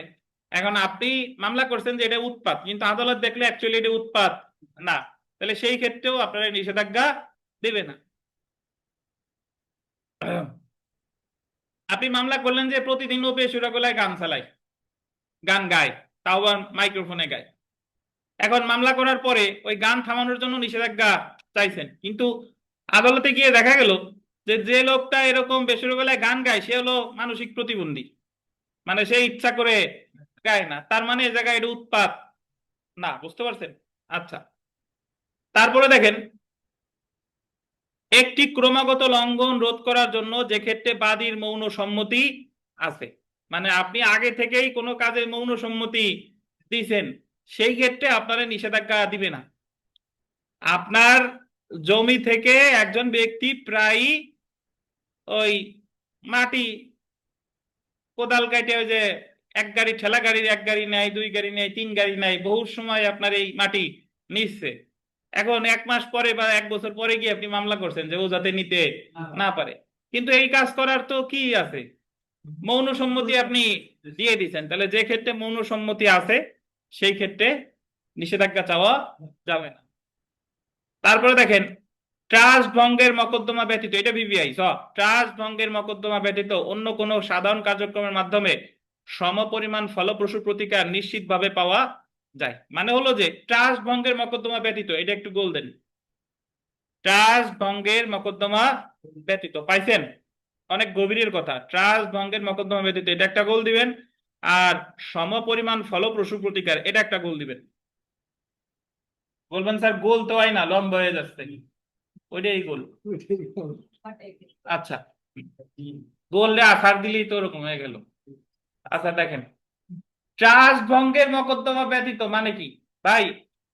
একটা কথা এনে বলছে যে যে জায়গায় আপনার আদালত দেখবে যে নিষেধাজ্ঞা ছাড়া আপনার আর কোনো প্রতিকার আছে কিনা, নিষেধাজ্ঞা ছাড়া যদি আর কোনো প্রতিকার থাকে জীবনেও আপনার নিষেধাজ্ঞা দিবে না, বুঝছেন? যদি দেখে যে নিষেধাজ্ঞা না দিয়ে অন্য আরেকটা প্রতিকার তার অলরেডি আছে, তাহলে ওই অন্য প্রতিকার দিবে, যেখানে নিষেধাজ্ঞা দিবে না। কিন্তু একটা মামলাই আছে যে জায়গায় অন্য প্রতিকার থাকলেও নিষেধাজ্ঞা দেওয়া যাবে, সেটা হলো ট্রাস্ট ভঙ্গের মামলা। কি বলেন? ট্রাস্ট ভঙ্গের মামলা। ওই যে ট্রাস্টি সম্পত্তি বিক্রি করে দিতে চাইছে, ট্রাস্টি সম্পত্তি কি বিক্রি করে দিতে চাইছে, কারণ ওই জায়গায় আলাদা আর একটা প্রতিকার আছে, তারপরেও এই জায়গায় নিষেধাজ্ঞা চাওয়া যাবে। এই বৈধতা দিচ্ছে 56 জতে। তাইলে যদি অন্য কোনো প্রতিকার থাকে নিষেধাজ্ঞা দেওয়া যাবে না, শুধুমাত্র একটা ক্ষেত্রেই অন্য প্রতিকার থাকলেও নিষেধাজ্ঞা দেওয়া যাবে, সেটা কি? ট্রাস্ট ভঙ্গের মামলা। বুঝছেন? তাহলে 56 চতে আছে, দিনেশের ফোনটা নিয়ে এসেন দিদি কানেন। 56 চতে আছে যে যে জায়গায় সুনির্দিষ্ট কার্য সম্পাদনের আদেশ দেওয়া যায় না সে জায়গায় নিষেধাজ্ঞাও দেওয়া যায় না। বাট এই 56 চয়ের ব্যতিক্রম কত, কত বলেন? 57। আর 56 জতে বলতেছে যে ট্রাস্ট ভঙ্গের মামলা ছাড়া অন্যান্য ক্ষেত্রে যদি সমফলপ্রদ প্রতিকার থাকে তাহলে নিষেধাজ্ঞা দিবে না। তার মানে ট্রাস্ট ভঙ্গের ক্ষেত্রে অন্য প্রতিকার থাকলেও নিষেধাজ্ঞা দিতে পারে। বুঝেন কিনা? গুরুত্বপূর্ণ কথা। আচ্ছা, তারপরে দেখেন, যখন আবেদনকারী বা তার প্রতিনিধির আচরণ এমন হয় যে তাকে আদালতের সাহায্য হতে বঞ্চিত করে, আহ, যখন আবেদনকারী বা তার প্রতিনিধির এমন হয় যে যে তাকে আদালতের সাহায্য হতে বঞ্চিত করে, মানে যদি এরকম ভাবে যে নিষেধাজ্ঞা দিলে কাউরে আদালতের সাহায্য থেকে বঞ্চিত করে, তাহলে সেই ক্ষেত্রেও কি দিবে না? নিষেধাজ্ঞা দিবে না। সব শেষে দেখেন, যে ক্ষেত্রে মকদ্দমার বিষয়বস্তুতে গোল দিবেন বাদীর কোনো ব্যক্তিগত স্বার্থ থাকে না। মামলার বিষয়বস্তুতে বাদীর ব্যক্তিগত স্বার্থ না থাকলে নিষেধাজ্ঞা দেওয়া যাবে না। সহজ উদাহরণ যদি এইভাবে দেই, যে মাহবুব সাহেবরে বেদখলের হুমকি দিয়েছে লুৎফর সাহেব, মাহবুব সাহেব দখলে আছে, বেদখলের হুমকি দিয়েছে কে? লুৎফর সাহেব। এখন ফেরদৌস এই জায়গা লুৎফরের বিরুদ্ধে স্থায়ী নিষেধাজ্ঞা মামলা করলে হবে না? দিবে না। কেন দিবে না? ফেরদৌসের স্বার্থ আছে এই জায়গা নাই। বুঝতে পারছেন? এই জায়গা কাজ হবে না। তো এই 11টা ক্ষেত্রে আদালত নিষেধাজ্ঞা দিবে না। কয়টা ক্ষেত্রে? 11টা ক্ষেত্রে। বিগত বছর প্রশ্ন দেখেন, নিষেধাজ্ঞা প্রত্যাখ্যানের ক্ষেত্রে ক্ষেত্র সম্পর্কে দ্য স্পেসিফিক রিলিফ অ্যাক্ট 1877 কোন ধারায় বলা আছে? কোন ধারায়? 53 ধারা। যে ক্ষেত্রে আদালত নিষেধাজ্ঞা প্রার্থনা মঞ্জুর করতে পারে সেগুলো স্পেসিফিক রিলিফ অ্যাক্টের কোন ধারায় আছে? 53। একই টাইপের প্রশ্ন 2020 সালে এসেছিল, দ্য স্পেসিফিক রিলিফ অ্যাক্ট এর 56 ধারায় নিষেধাজ্ঞা প্রতিকার মঞ্জুর করার ক্ষেত্র কয়টি বলেন? 11টি।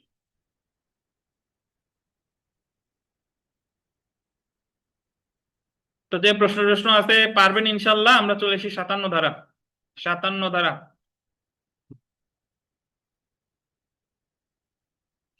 নেতিবাচক চুক্তি পালনের জন্য নিষেধাজ্ঞা। 57 ধারার পড়ার আগে আমি একটু আপনাদের জিজ্ঞেস করি যে এতক্ষণ আমি চিৎকার চেঁচামেচি করে আপনাদের মাথায় কতটুকু ঢুকাইতে পারলাম? লুৎফর সাহেব, নিষেধাজ্ঞা কয় প্রকার, কি কি?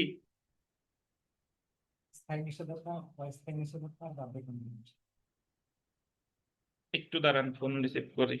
জি, আসসালামু আলাইকুম। জি, তিন প্রকার কি কি ভাই? আপনি একটা উদাহরণ দেন যে কখন স্থায়ী নিষেধাজ্ঞার মামলা করবে। পারবেন পারবেন বলেন। পারবেন তো, বললাম তো পারবেন। চিন্তা করে বলেন। পারবেন ইনশাল্লাহ। মাহবুব সাহেব। স্যার, চূড়ান্ত শুনানির পরে স্থায়ী নিষেধাজ্ঞার মামলা করা যাবে। দারুণ। চূড়ান্ত দিনেশ কি বলেন? চূড়ান্ত শুনানির পরে নাকি ডিক্রির পরে, কোন সময়? আপনি প্রশ্নটা করতে স্থায়ী নিষেধাজ্ঞা প্রথম করা না। হ্যাঁ, আপনি যে এখনো বক্তৃতা ওতে বলছেন যে এই জায়গা দেওয়া দিতে পারে, দেওয়া দিতে পারে, ওই পারে আমার বুঝতে পারে দিতেও পারে, তার আগে দিয়ে মামলা করতে হবে। কথাটা হলো তাই বুঝাইছেন। ওনার কথা সবাই নাই। ওনার কথা হয় নাই কেন? বলেন, ব্যাখ্যা দেন। উনি বলছে চূড়ান্ত শুনানির পরে। এটা কি হয়েছে? হয় নাই। কেন হয় নাই? কারণ স্থায়ী নিষেধাজ্ঞা তো একটা মূল মামলা। এ জায়গায় চূড়ান্ত শুনানির প্রশ্ন কেন আসে? এটা আমারে চুক্তি ভঙ্গের কেউ হুমকি দিছে, বেদখলের কেউ হুমকি দিছে, সম্পত্তি হস্তান্তরের কেউ হুমকি দিছে, তাহলে সে আমার সুলতানার কেউ হুমকি দিছে, বললাম যে উত্তর দিতে না পারলে কান টানবো, হুমকি দিছে, সেই সকল ক্ষেত্রে কি মামলা করবেন? স্থায়ী নিষেধাজ্ঞা। বুঝছেন? এখন এই আবুল হোসেন খান, আবুল হোসেন খান বলেন, অস্থায়ী নিষেধাজ্ঞার মামলার তামাদি মেয়াদ কতদিন? কয় দিনের মধ্যে অস্থায়ী নিষেধাজ্ঞার দরখাস্ত দিতে হবে? 6 বছর। লালন সাহেব কি বলেন? অস্থায়ী নিষেধাজ্ঞার দরখাস্ত কত বছরের মধ্যে দিতে হবে? মনে নাই? পীযূষ কি নাই? কি নাই? বলবেন তো কিছু কি নাই? নির্দিষ্ট নাই স্যার, নির্দিষ্ট নাই, কেন নাই? ব্যাখ্যা দেন। তো স্যার কোনো যে কোনো সময় স্যার চাওয়া যাবে না। কেন যে কোনো সময় চাওয়া যাবে? ব্যাখ্যা দেন। এটা তো মামলা চলাকালীন সময় চাবে। মামলা চলাকালীন সময় যে কোনো সময় চাওয়া যায়, এই জায়গায় কোনো তামাদি মেয়াদ নাই। তামাদি মেয়াদ তো মূল মামলার ক্ষেত্রে। মূল মামলার ক্ষেত্রে স্থায়ী নিষেধাজ্ঞা 6 বছর, বাধ্যতামূলক নিষেধাজ্ঞা 6 বছর। কিন্তু যখন অস্থায়ী নিষেধাজ্ঞা, তখন তো এটা একটা দরখাস্ত আকারে। এই ক্ষেত্রে কিন্তু কোনো তামাদি মেয়াদ নাই।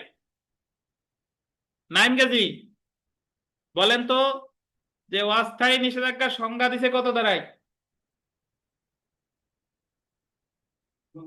53 ধারায়। আর অস্থায়ী নিষেধাজ্ঞা মঞ্জুর করে কত ধারায়, এটা বলেন। 54 ধারায়। হিজবুল সাহেব কি একমত?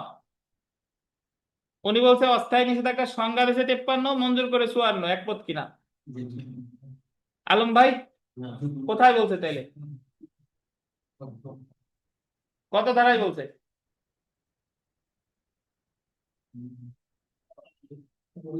নিষেধাজ্ঞার কথা অবশ্যই উল্লেখ করে।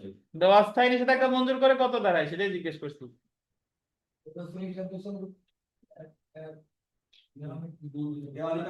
অস্থায়ী নিষেধাজ্ঞা মঞ্জুর ক্ষেত্রে তো ধারা নাই।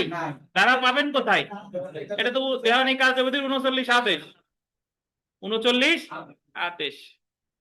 এই রেখা আপনি বলেন যে অস্থায়ী নিষেধাজ্ঞার আদেশ, মানে অস্থায়ী নিষেধাজ্ঞার আদেশ যদি কাউরে দেয়, তো এটার বিরুদ্ধে সংক্ষুব্ধ ব্যক্তির প্রতিকার কি? আজকের পড়া না, দেওয়ানি কার্যবিধির পড়া। বলেন, অস্থায়ী নিষেধাজ্ঞার আদেশ আপনার বিরুদ্ধে দিছে, তো আপনার প্রতিকার কি? শুনি নাই, বলেন, জোরে বলেন। আপিল করতে পারবেন? কত, কোথায় বলা আছে আপিল করতে পারবেন, মনে আছে? শাকিল বলেন তো, কোথায় বলা আছে আপিল করতে পারবেন? 43 আদেশে, 39 আদেশের 1, 2, 4, 10, এই 4টা বিধি আপিলযোগ্য আদেশ।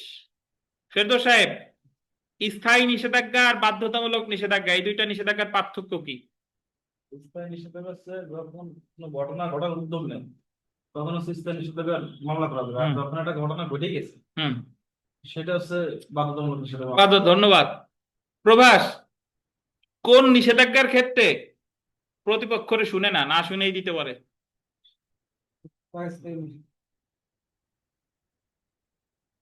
একটু চিন্তা করে বলেন।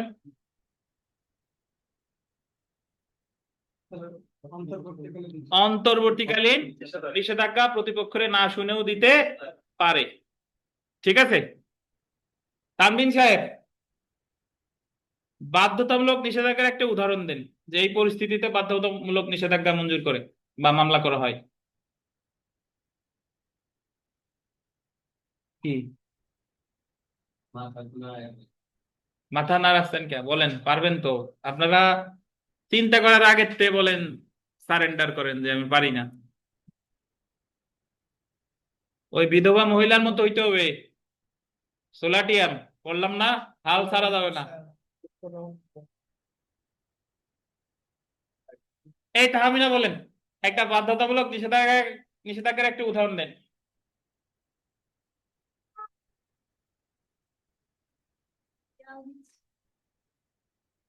আপনার তো ঘুম আসছে, বলেন। আর মিলন বলেন, দিয়ে এটা মিলন পারবে ইনশাল্লাহ।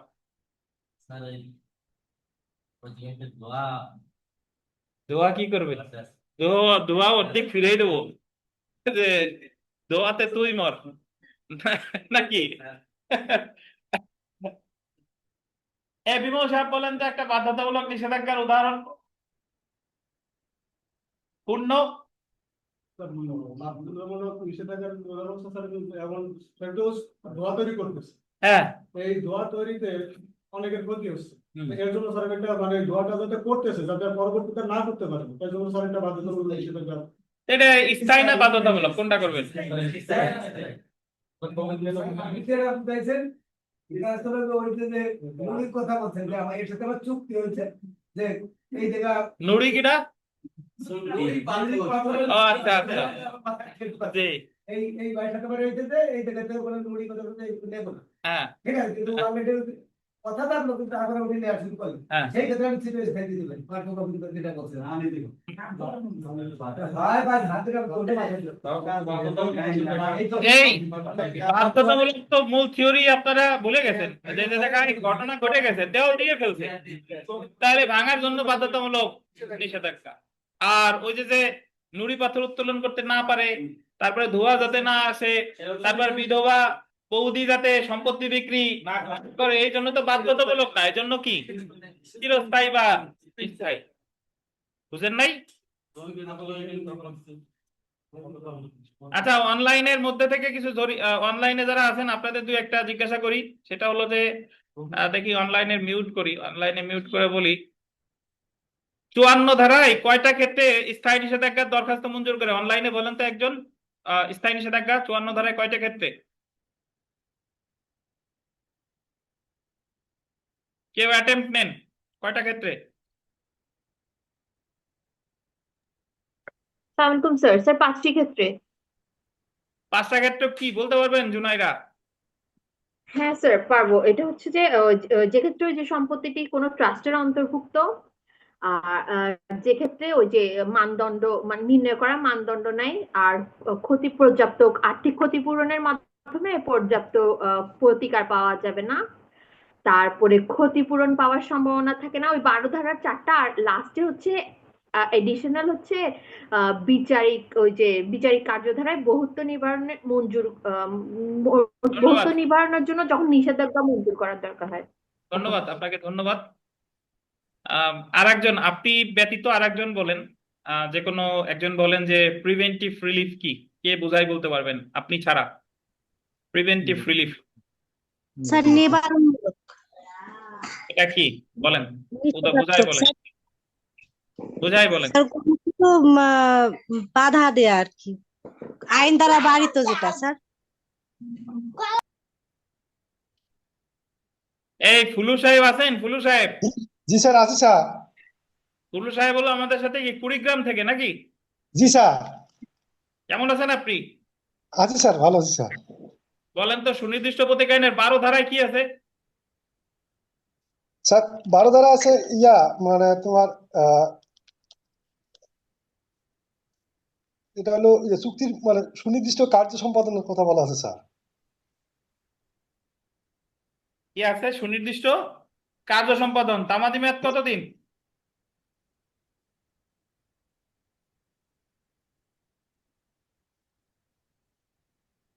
তামাদি মেয়াদ কতদিন বলেন? স্যার তাও দিবা 3 বছর স্যার। 3 বছর না, 1 বছর। এক বছর। 1 বছর। স্যার 1 বছরে রেস্ট্রিক্টটা 3 বছর আর অরেস্ট্রিক্ট হলে হলো না কিংবা না না যেটা না না চুক্তি না 12 ধারার মামলার ক্ষেত্রে রেজিস্ট্রি অরেজিস্ট্রি কিছু নাই। 12 ধারার মামলা হলেই কতদিন? 1 বছর। 1 বছর স্যার। এটা মনে রেখেন। আচ্ছা, ঠিক আছে। আচ্ছা, অনলাইনে আরেকজনের প্রশ্ন করি। আমাদের কি আছেন দেখি, মির্জা সাহেব আছেন খাগড়াছড়ির? স্যার আমি একটু বাইরে আছি স্যার। আচ্ছা, তাহলে সিলেটের সাইমা বলেন। সাইমা শুনতে পাচ্ছেন?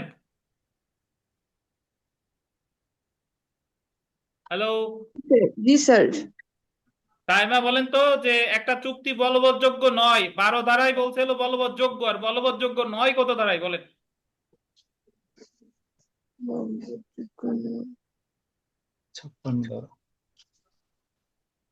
12 রে উল্টাইলে কিন্তু হয়ে যায় নাকি? 21 23 ধারায় স্যার। 23 কত? সরি 23? 24 ধারায়।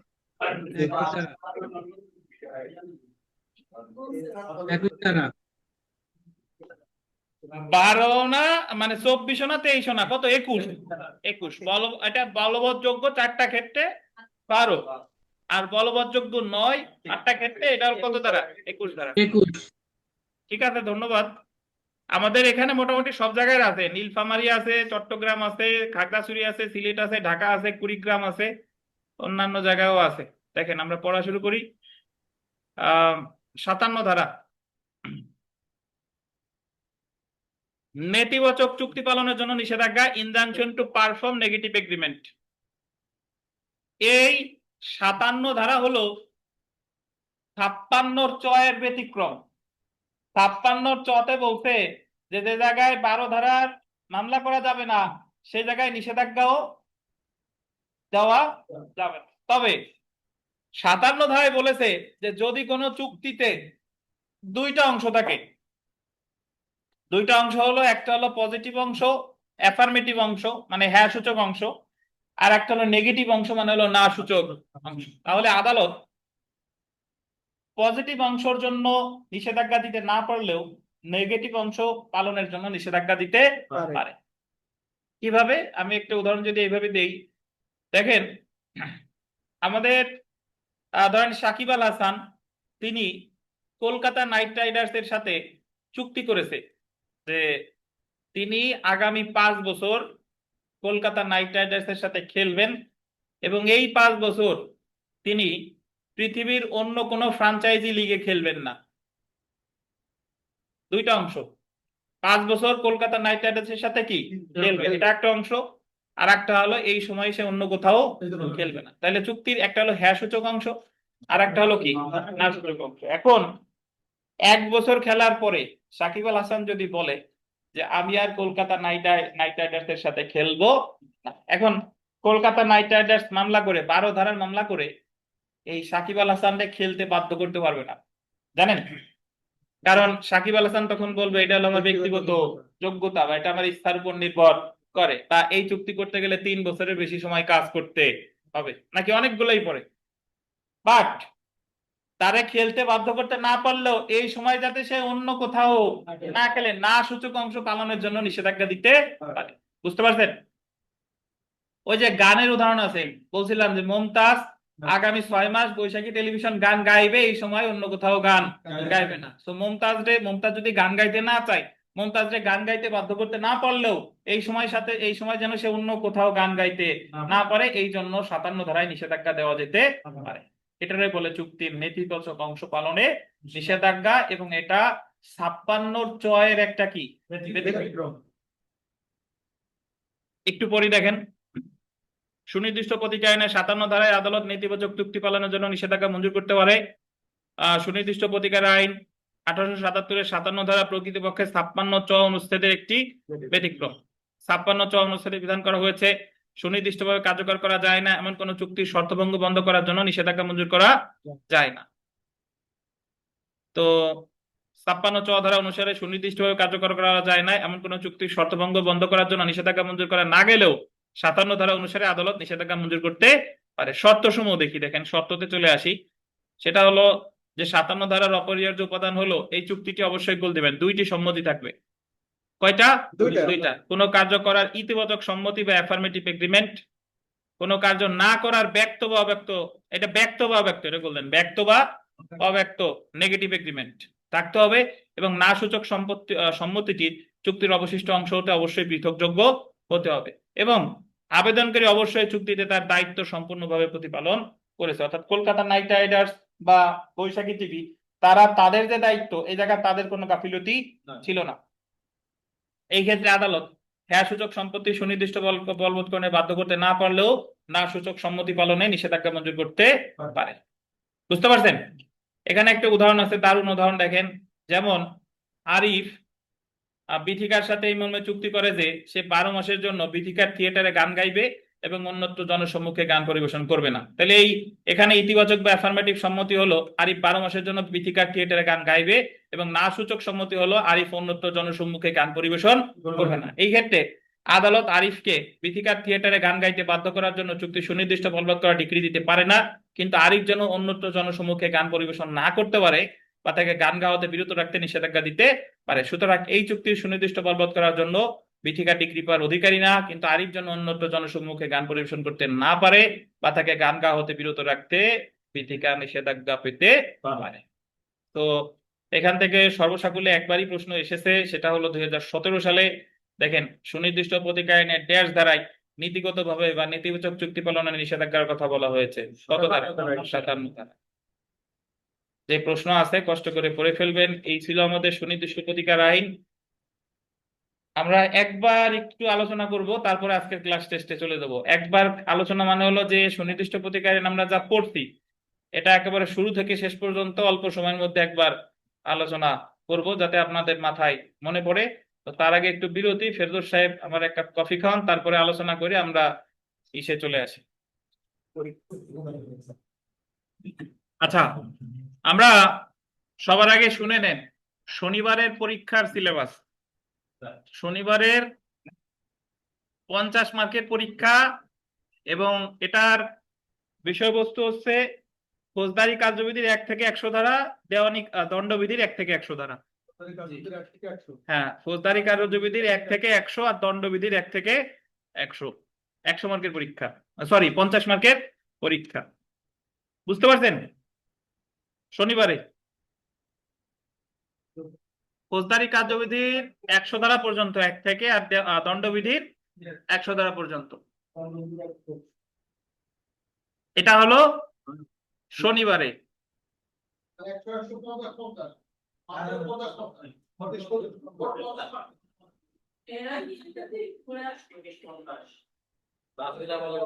আচ্ছা, আর আমাদের এই সুনির্দিষ্ট প্রতিকার আইনের পরীক্ষা, সুনির্দিষ্ট প্রতিকার আইনের পরীক্ষা ইবারে দেন, সোমবারে দেন। শনিবারের পরে যে সোমবার, সোমবারে সুনির্দিষ্ট 100 মার্ক। ঠিক আছে? তো সেই হিসেবে আমি যদি তারিখের কথা বলি, কত তারিখ হয় আমি একটু বলে দিই। শনিবারে হয় হলো 29 তারিখ, 29/11 হলো ওইটা, আর সোমবারে হয় 1 তারিখ। 1 তারিখ হলো সুনির্দিষ্ট প্রতিকার আইনের 100 মার্ক। বুঝতে পারছেন?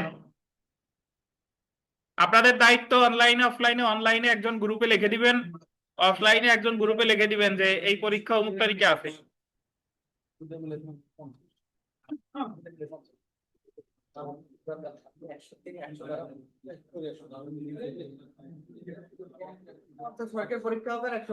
তো এখন থেকে এই রুটিন ফলো করবেন যে কবে কি পরীক্ষা, সেই অনুসারে পড়াশোনা করতে হবে। এই যে আপনি সুনির্দিষ্ট পড়বেন, আর ফৌজদারির কত পড়বেন? 100, দণ্ডবিধির 100। তো আগামীকাল থেকে সাক্ষ্য আইন শুরু হবে, আজকে আর শুরু করতেছি না। এখন দেওয়ানি কার্যবিধি পরীক্ষা হবে, বাট তার আগে সুনির্দিষ্ট প্রতিকার আইন আমরা যা পড়ছি এটা সামগ্রিক একটা আলোচনা করব আর কি। তাই দেখেন, সুনির্দিষ্ট প্রতিকার আইন 1877 সালের আইন, নাকি? এই আইনে মোট ধারা আছে কয়টা? ধারা আছে 57টা। তো 57 ধারার মধ্যে এই আইনের খসড়া প্রণয়ন করে কে জানেন?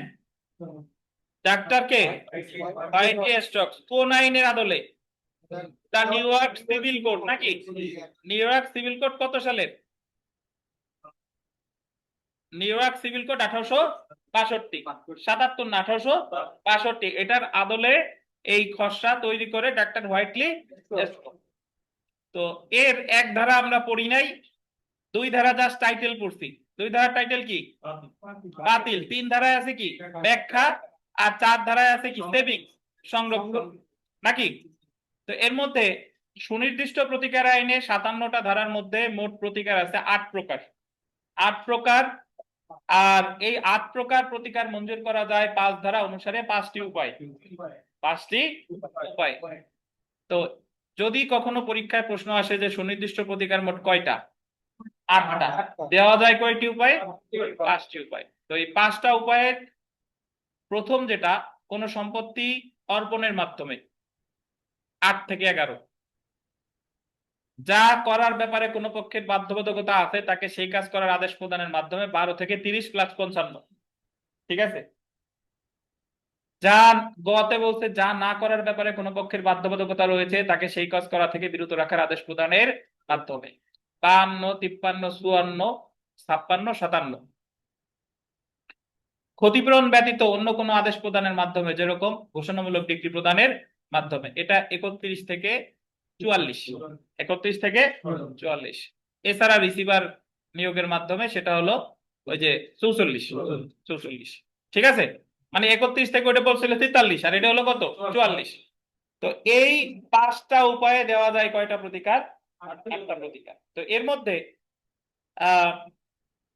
6 ধারায় বলছে প্রিভেন্টিভ রিলিফের সংজ্ঞা। প্রিভেন্টিভ রিলিফের সংজ্ঞা, যেখানে বলছে যে 5-এর গতে যে কথা বলছে সেটাই বলে প্রিভেন্টিভ রিলিফ। যে কাজ না করার ব্যাপারে কোনো পক্ষের বাধ্যবাধকতা আছে, এটা বলছে 5-এর গতে। আর প্রিভেন্টিভ রিলিফ হাউ গিভেন, কিভাবে দেয়, এটা বলছে কত ধারায়? 52 ধারায়। 52 ধারায় না? 52 ধারায় স্থায়ী এবং অস্থায়ী নিষেধাজ্ঞার মাধ্যম। এই হলো আপনার প্রিভেন্টিভ রিলিফ গেল। 7 ধারায় বলছে যে দণ্ডমূলক আইন কার্যকর করার জন্য সুনির্দিষ্ট প্রতিকার আইন প্রযোজ্য হবে না। দণ্ডমূলক আইন কার্যকর করবে দণ্ডমূলক আইন। সুনির্দিষ্ট প্রতিকার আইন তো একটা দেওয়ানি আইন। আর সুনির্দিষ্ট প্রতিকার আইন যে কথা বলা হয় নাই, এটা একটা প্রসিডিউরাল ল না, এটা একটা কি ল?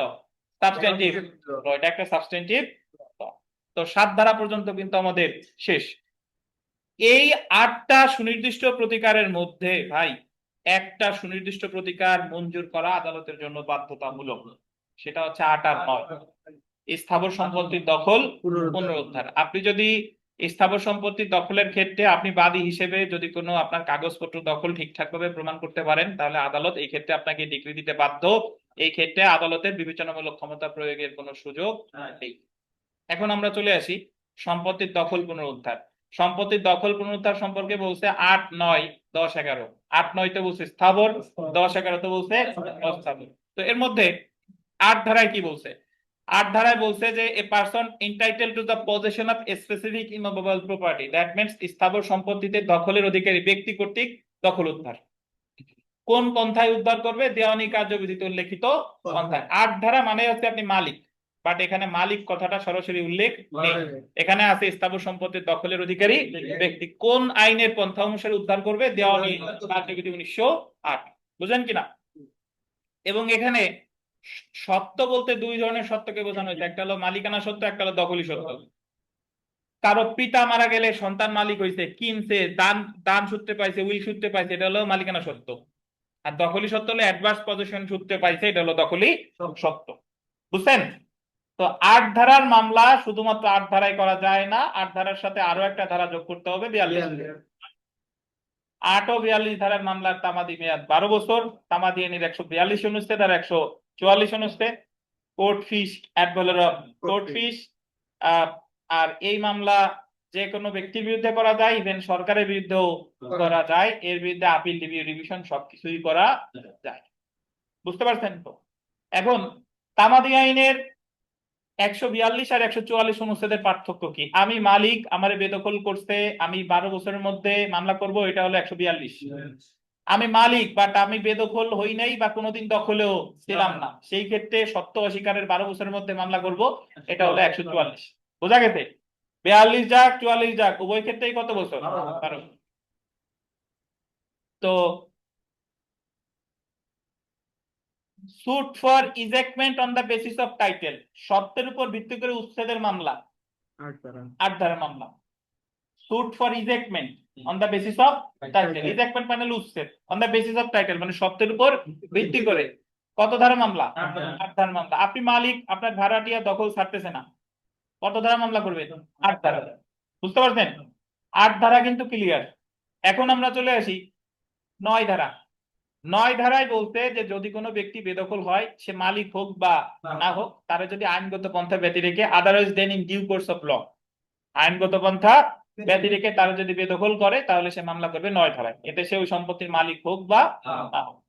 কারণ উদ্ভব হওয়ার 6 মাসের মধ্যে সে নিজে মালিক, সে নিজে মামলা করতে পারে বা অন্য কাউরে ক্ষমতা দিতে পারে যে তুমি আমার পক্ষ হতে মামলাটা করো। 9 ধারার মামলার ক্ষেত্রে আপনাকে কোর্ট ফিস দিতে হবে অ্যাডভেলাম কোর্ট ফিসের অর্ধেক। তামাদি আইনে 3 অনুচ্ছেদ অনুসারে 6 মাসের মধ্যে মামলা করতে হবে। যে ক্ষেত্রে আপনাকে বেদখল করতে সরকার, সেই ক্ষেত্রে আপনি 9 ধারা মামলা করতে পারবেন না। তবে সরকার যদি যথাযথ আইনগত পন্থা ছাড়া আপনার বেদখল করে তাহলে আপনি বাংলাদেশ সুপ্রিম কোর্টের হাইকোর্ট ডিভিশনে রিট করতে পারেন। বুঝছেন? এছাড়া আপনি যদি 9 ধারার মামলা হেরে যান তাহলে আপনার যদি সত্য থাকে 8 ও 42 ধারা মামলা করতে পারবেন। এক্ষেত্রে কনস্ট্রাকটিভ প্রেজুডিকাটা দ্বারা বাড়িতে হবে না। কেন হবে না? বলবেন যে স্যার এই জায়গায় 9 ধারায় এই বৈধতা দেওয়া হয়েছে। এই হলো আপনার 8 ও 9 এর বিস্তারিত। ঠিক আছে? আমার পিছনে এই যে প্রবীর নিয়োগী স্যারের সুনির্দিষ্ট প্রতিকার আইন বই আছে 1200-1300 পেজ, এর ভিতরে 8-9 নিয়ে 300-400 পেজ আছে, বাট মূল কথা এতটুকুই। এরপর বিভিন্ন কেস রেফারেন্স বিভিন্ন কিছু আছে।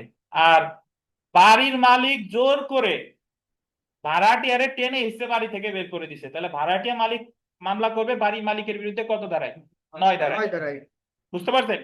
বাড়ির মালিক মামলা করলে 8 ধারা, ভাড়াটিয়া মামলা করলে কত ধারা? ধন্যবাদ। তাহলে স্থাবর 8-9 ধারার বিষয়বস্তু শেষ। এবার আসেন অস্থাবর সম্পত্তির দখল 10 আর 11। অস্থাবর সম্পত্তি যদি কেউ নিয়ে যায়, অস্থাবর সম্পত্তির দখল উদ্ধার করবেন 10 ধারায়। 10 ধারায় তামাদি মেয়াদ 3 বছর, 10-এও 3 বছর, 10-এর 3 বছর বলছে 49 অনুচ্ছেদ, আর 11-এর 3 বছর বলছে 48 অনুচ্ছেদ। তো 10 ধারার মামলা এটা মালিকের বিরুদ্ধেও করা যায়। আর 11 ধারায় বলছে তাৎক্ষণিক দখলের অধিকারী ব্যক্তি কর্তৃক স্থাবর সম্পত্তির দখল অস্থাবর সম্পত্তির দখল পুনরুদ্ধার মালিক ব্যতীত। অর্থাৎ 11 ধারার মামলার ক্ষেত্রে আপনি মালিকের বিরুদ্ধে মামলা করতে পারবেন না। আর 11 ধারার মামলাটা হতে হবে তাৎক্ষণিক দখলের অধিকারী ব্যক্তি, দুষ্প্রাপ্য প্রকৃতির হইলে, জিম্মাদার হইলে, ক্ষতি নির্ণয়ের মানদণ্ড না থাকলে, আর্থিক ক্ষতিপূরণ পর্যাপ্ত না হলে, এই সকল ক্ষেত্রে 11 ধারা মামলা করতে হবে। আর অন্যান্য সকল ক্ষেত্রে কত? 10 ধারা। 10-এ যান আর 11-তে যান, তামাদি মেয়াদ 3 বছর, অ্যাডভেলাম কোর্ট ফি দিতে হবে। এই গেল সম্পত্তির দখল পুনরুদ্ধার। 8-9 স্থাবর, 10-11 অস্থাবর। এখন আমরা চলে আসি চুক্তির সুনির্দিষ্ট বলবৎকরণ। চুক্তিতে যে কথা ছিল, কোন পক্ষ যদি সেই কথা ভঙ্গ করে আদালত তাকি দিয়ে যদি সেই কাজই করতে বাধ্য করে, এটাকেই বলে চুক্তি সুনির্দিষ্ট কার্য সম্পাদন বা স্পেসিফিক পারফরম্যান্স অফ কন্ট্রাক্ট।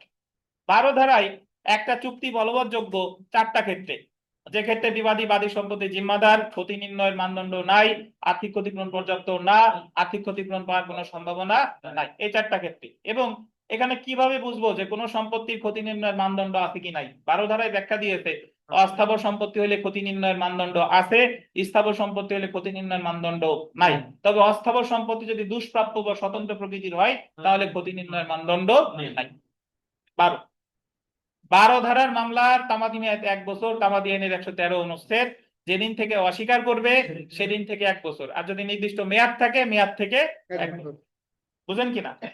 12 ধারার মামলা লিখিত চুক্তির ক্ষেত্রেও হতে পারে, মৌখিক চুক্তির ক্ষেত্রেও হতে পারে। তবে যদি আইনে সুনির্দিষ্ট বিধান থাকে, যেরকম 21 কতে বলছে যে স্থাবর সম্পত্তির বিক্রয় চুক্তি অবশ্যই লিখিত হতে হবে, নিবন্ধিত হতে হবে, চুক্তি মূল্যের অবশিষ্ট জমা দিতে হবে। এই জায়গা ক্রেতা দখল গ্রহণ করুক বা না করুক এটা কি অপ্রাসঙ্গিক। এখন কোন কোন ক্ষেত্রে একটা চুক্তি সুনির্দিষ্টভাবে বলবৎযোগ্য নাই? 21 ধারায় কয়টা ক্ষেত্রে? 8টা ক্ষেত্রে। 21 ধারায় 8টা ক্ষেত্রে। যে ক্ষেত্রে আর্থিক ক্ষতিপূরণ পর্যাপ্ত হয়, যে ক্ষেত্রে চুক্তি সূক্ষ্ম বিবরণ সমষ্টি সূক্ষ্ম বিবরণ, যে ক্ষেত্রে চুক্তি কি কারণে অবৈধ নির্ণয় করতে পারে না, চুক্তি শর্তাবলী নির্ণয় করতে পারে না, যে চুক্তি ব্যক্তিগত যোগ্যতা নির্ভর, যে চুক্তি প্রকৃতির কারণেই বাতিল যোগ্য, ট্রাস্টি কর্তৃক ক্ষমতা বহির্ভূত চুক্তি, এরপরে আপনার পাবলিক কোম্পানির উদ্যোক্তা কর্তৃক ক্ষমতা বহির্ভূত চুক্তি, যে চুক্তি সম্পাদন করতে হলে 3 বছরের বেশি সময় কাজ করে যেতে হবে, যে চুক্তির যে চুক্তির বিষয়বস্তু উভয় পক্ষ বর্তমান ধরে নিলেও চুক্তি সম্পাদনের আগেই সেটা বিলুপ্ত হয়ে গেছে। এছাড়া এক ব্যাখ্যায় বলা আছে আরবিট্রেশন ক্লজ, মানে সালিসি শর্ত যদি থাকে সেটাও সুনির্দিষ্টভাবে বলবৎ করা যাবে না। কত ধারা? 21 ধারা। মামলা কখনো 21 ধারা করা যায় না ভাই, মূল মামলা হবে 12 ধারায়। 12 ধারায় বাদী মামলা করবে, বা বাদীর ঢাল হলো 12 ধারা আর বিবাদীর ঢাল হলো 21 ধারা। বুঝছেন কিনা? বুঝছেন? এখন 12তে মামলা করে বাদী যদি প্রমাণ করে যে এই চুক্তি বিবাদী হলো আমার সম্পত্তির জিম্মাদার, ক্ষতি নির্ণয়ের মানদণ্ড নাই, আর্থিক ক্ষতিপূরণ পর্যাপ্ত না, আমার আর্থিক ক্ষতিপূরণ পাওয়ার কোনো সম্ভাবনা নাই, বাদী 4টেই প্রমাণ করতে, তবু আদালত বাদীর ডিক্রি দিতে বাধ্য না। 12 ধারার ডিক্রি দিবে কি দিবে না এটা বিবেচনামূলক ক্ষমতা, এটা বলা হয়েছে 22 ধারায়। 22 ধারায় বলা হয়েছে যে আদালত 2টা ক্ষেত্রে কার্য সম্পাদনের ডিক্রি না দিয়ে বিবাদীকে বাদীকে সান্ত্বনাপ্রদ ক্ষতিপূরণ দিবে। এই 2টা ক্ষেত্রে হলো আনফেয়ার অ্যাডভান্টেজ আর হার্ডশিপ। আনফেয়ার অ্যাডভান্টেজ আর হার্ডশিপ, এই 2টা ক্ষেত্রে না দিয়ে কি দিবে? সোলাটিয়াম। কে পাবে? বাদী। আর একটা ক্ষেত্রে, যে ক্ষেত্রে আনফেয়ার অ্যাডভান্টেজও নাই হার্ডশিপও নাই, সেই ক্ষেত্রে ডিগ্রি দেওয়ার জন্য বিবেচনামূলক ক্ষমতা প্রয়োগ করবে। এটাও কততে? 22। বুঝেন কিনা? তাহলে একটা চুক্তি সুনির্দিষ্টভাবে বলবৎযোগ্য 4টা ক্ষেত্রে, 12 ধারা। সুনির্দিষ্ট ক্ষেত্রে সুনির্দিষ্ট চুক্তি বলবৎযোগ্য নয় 21 ধারা 8টা ক্ষেত্রে, আর 22 ধারার ডিগ্রি দিবে বিবেচনামূলক ক্ষমতা একটা ক্ষেত্রে, আর দিবে না বিবেচনামূলক ক্ষমতা কয়টা ক্ষেত্রে? 2টা ক্ষেত্রে। এটাও কত ধারা? 22 ধারা। এখন শুনেন, আদালত কার কার পক্ষে কার্য সম্পাদনের ডিক্রি দিতে পারে? 8 শ্রেণীর ব্যক্তির পক্ষে 23 ধারা। মনে আছে কিনা? আর কার কার পক্ষে দিবে না বা প্রতিকারের পথে ব্যক্তিগত প্রতিবন্ধকতা 4 শ্রেণী।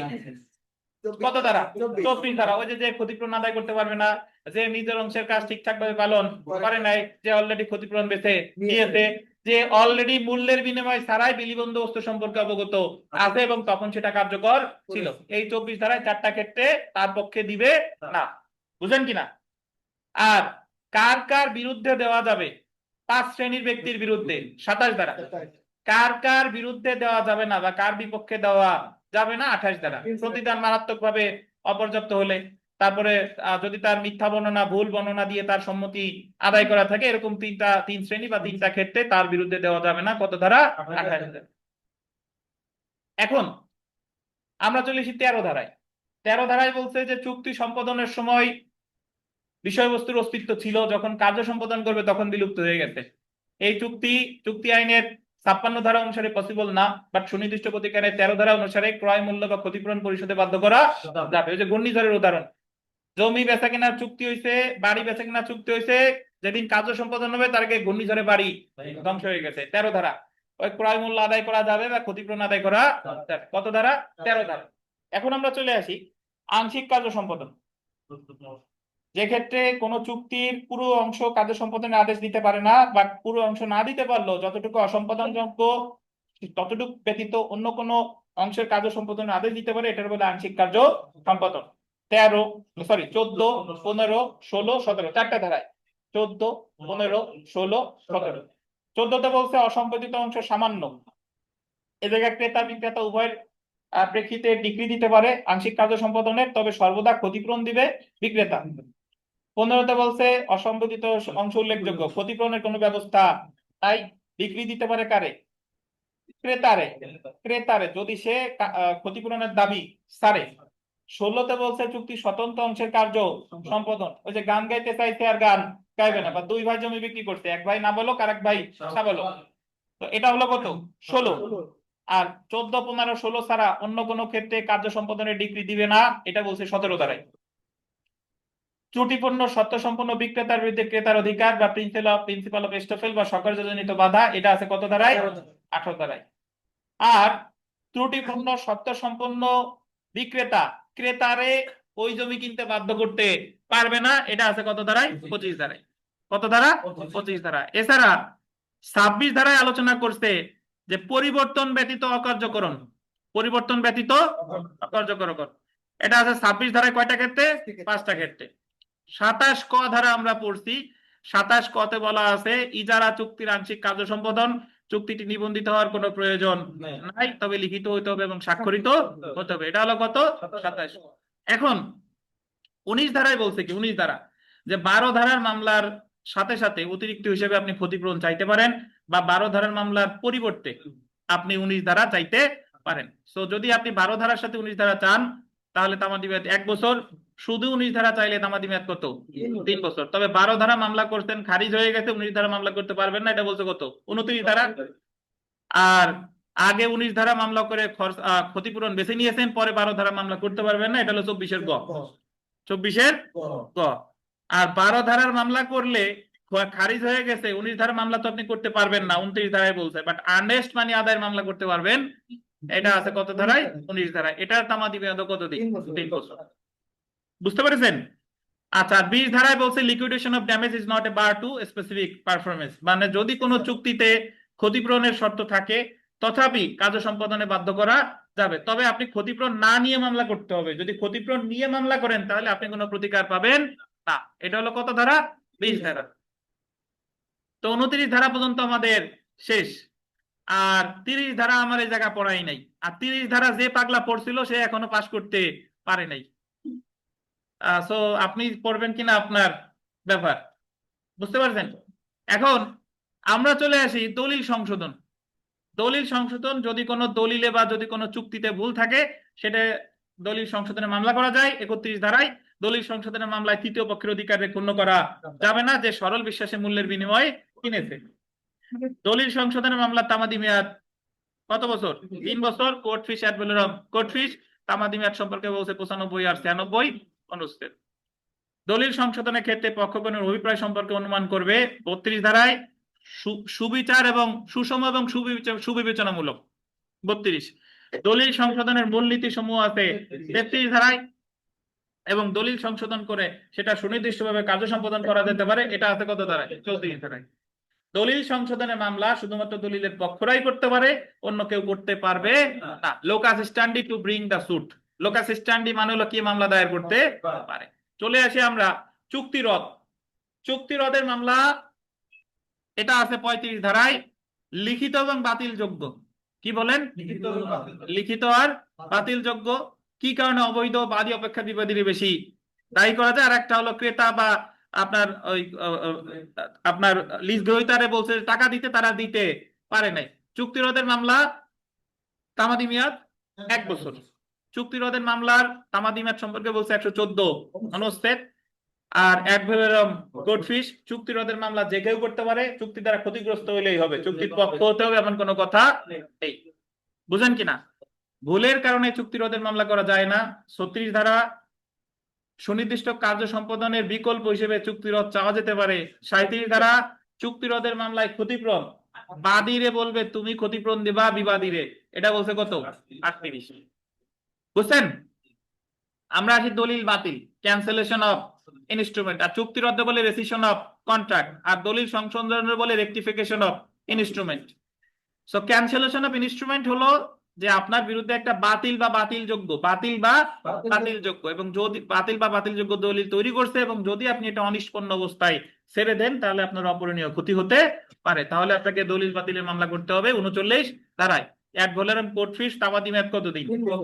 3 বছর। দলিল বাতিলের মামলা যে কেউ দায়ের করতে পারে, দলিলের পক্ষ হোক বা। আর দলিল বাতিলের মামলা করতে হবে যদি দলিলটা নিবন্ধিত হয় অথবা ওই জাল দলিলের আপনি একটা পক্ষ। নিবন্ধিত না হলে বা পক্ষ না হলে সেই ক্ষেত্রে 39 ধারা মামলা করার প্রয়োজন নাই, সেক্ষেত্রে অবৈধ ও জাল মামলা ঘোষণার জন্য ঘোষণামূলক মামলা করবেন 42 ধারায়। তামাদি মেয়াদ কত বছর? 3 বছর। 92 আর 93 অনুচ্ছেদ। বুঝেন কিনা? দলিল আংশিক বাতিল 40 ধারা, এই জায়গায় আংশিক বাতিল হবে আর বাকি অংশ বহাল থাকবে। আর দলিল বাতিলের মামলায় ক্ষতিপূরণ আছে 41 ধারায়, যার কারণে বাতিল করলো সে ক্ষতিপূরণ দিবে যে মামলায় হারছে তারে। চলে আসি আমরা 42 ধারায় ঘোষণামূলক মামলা, ডিক্লারেটরি সুট। যে ক্ষেত্রে কোথাও আপনার আইনগত অধিকার আছে বা সম্পত্তির অধিকার আছে, ভবিষ্যতে অর্জন করবেন তা না, অলরেডি আপনার আছে, এবং আপনার অধিকার কেউ অস্বীকার করেছে বা অস্বীকার করার উদ্যোগ গ্রহণ করেছে, সেক্ষেত্রে আপনি ঘোষণামূলক মামলা করবেন 6 বছরের মধ্যে তামাদি আইনের 120 অনুচ্ছেদ। তবে যদি আপনার আনুষঙ্গিক প্রতিকার চাওয়ার সুযোগ থাকে, আনুষঙ্গিক প্রতিকার অবশ্যই চাইতে হবে, এটা বাধ্যতামূলক। আনুষঙ্গিক প্রতিকার না চাইলে আপনার মামলায় ফর্মাল ডিফেক্ট আছে বলে ধরে নেওয়া হবে এবং আপনারে তেমন কোনো ঘোষণা দেওয়া হবে না। তার মানে ঘোষণামূলক মামলায় কনসিকুয়েন্সিয়াল রিলিফ চাওয়া বাধ্যতামূলক, ফার্দার রিলিফ, কনসিকুয়েন্সিয়াল রিলিফ চাওয়া বাধ্যতামূলক। ঘোষণামূলক মামলার তামাদি মেয়াদ 6 বছর, বাট ঘোষণামূলকের সাথে যদি আনুষঙ্গিক প্রতিকার চাই তাহলে ওই আনুষঙ্গিক প্রতিকারের যে তামাদি মেয়াদ সেই, উদাহরণস্বরূপ বলা যেতে পারে 8 ও 42 তামাদি মেয়াদ 12 বছর, আর শুধু 42 তামাদি মেয়াদ 6 বছর। তবে শুধু 42 তামাদি মেয়াদ 3 বছর, ওই যে জাল দলিল, জাল এবং অবৈধ মর্মে ঘোষণার জন্য, এটা ব্যতিক্রম, মনে রাখতে হবে। ঘোষণামূলক মামলার কোর্ট ফি 300 টাকা, যদি একাধিক ঘোষণা চান তত 300। ইফেক্ট অফ ডিক্লারেশন, ঘোষণামূলক মামলার ফলাফল, এটা আছে 43 ধারায়। ঘোষণামূলক মামলার রায় বা ডিক্রি হলো জাজমেন্ট ইন পার্সোনাম, শুধুমাত্র মামলার পক্ষগণের উপরে বাধ্যকর, আর কারো উপরে বাধ্যকর না। কত ধারা? 43 ধারা। রিসিভার নিয়োগে চলে আসি 44 ধারা, মামলা চলমান অবস্থায় রিসিভার নিয়োগ দিতে পারে। রিসিভার এর যাবতীয় বিধিবিধান নিয়ন্ত্রিত হবে দেওয়ানি কার্যবিধি 40 আদেশ অনুসারে। চলে আসি আমরা নিরোধমূলক প্রতিকার 52 ধারা, নাকি? 52 ধারায় বলছে যে স্থায়ী বা অস্থায়ী নিষেধাজ্ঞার মাধ্যমে নিরোধমূলক প্রতিকার মঞ্জুর করা যেতে পারে। আর সুনির্দিষ্ট প্রতিকার আইনে যদি আমরা বিশ্লেষণ করি, নিষেধাজ্ঞা টোটালি 3 প্রকার: স্থায়ী নিষেধাজ্ঞা বা চিরস্থায়ী নিষেধাজ্ঞা, অস্থায়ী নিষেধাজ্ঞা আর বাধ্যতামূলক নিষেধাজ্ঞা। তো এর মধ্যে স্থায়ী এবং অস্থায়ী নিষেধাজ্ঞার সংজ্ঞা দিয়েছে 53 ধারায়। স্থায়ী নিষেধাজ্ঞার সংজ্ঞা দিয়েছে 53, বাট মঞ্জুর করা হয় 39 আদেশ অনুসারে। আর চিরস্থায়ী নিষেধাজ্ঞার সংজ্ঞা দিয়েছে 53, মঞ্জুর করা হয় 54 ধারায়। 54 ধারায় বলেছে যে যে ক্ষেত্রে বিবাদী বাদী সম্পত্তি জিম্মাদার, ক্ষতি নির্ণয়ের মানদণ্ড নাই, আর্থিক ক্ষতিপূরণ পর্যাপ্ত আর্থিক পাওয়ার সম্ভাবনা নাই, আর মামলার বহুত্ব নিবারণের জন্য এই 5টা ক্ষেত্রে স্থায়ী নিষেধাজ্ঞা মঞ্জুর করতে পারে। এগুলো বলছে কত ধারায়? 54 ধারায়। 55 ধারায় চলে আসি বাধ্যতামূলক নিষেধাজ্ঞা। বাধ্যতামূলক নিষেধাজ্ঞা যখন কোনো ঘটনা ঘটে যায় তখন বাধ্যবাধকতা ভঙ্গ রোধ করবে বাধ্যতামূলক নিষেধাজ্ঞা মঞ্জুর করা হয়। এটা একটা পজিটিভ ইনজাংশন বা আদেশাত্মক প্রতিকার বা আদেশাত্মক নিষেধাজ্ঞা। বুঝতে পারছেন? বাধ্যতামূলক নিষেধাজ্ঞার মূল মামলা করা যায়, দরখাস্ত আকারেও চাওয়া যায়। 56 ধারায় বলছে যে নিষেধাজ্ঞা হোয়েন রিফিউজড বা when injunction can not be granted, মানে কখন নিষেধাজ্ঞার প্রত্যাখ্যান করবে বা আপনারা দিবে না, ওটা ক্ষেত্রে ওই যে মামলার কার্যক্রম স্থগিত করার জন্য, অধীনস্থ নয় এমন আদালতের কার্যক্রম স্থগিত করার জন্য, কাউকে আইনগত কর্তৃপক্ষের নিকট যাওয়া থেকে বিরত রাখার জন্য, ফৌজদারি কার্যক্রম নিষেধাজ্ঞার জন্য সমফলপ্রদ প্রতিকার থাকলে দিবে না, তবে ট্রাস্ট ভঙ্গের ক্ষেত্রে দিবে, ব্যক্তিগত স্বার্থ না থাকলে দিবে না। তারপরে এর মধ্যে যেটা আমার মনে রাখতে হবে, 56 চ, যে জায়গায় 12 ধারায় মানে কার্য সম্পাদনের ডিগ্রি দেওয়া যায় না, সে জায়গায় নিষেধাজ্ঞাও দেবে না। বাট 56 চ এর একটা ব্যতিক্রম হলো কি? 57 ধারা।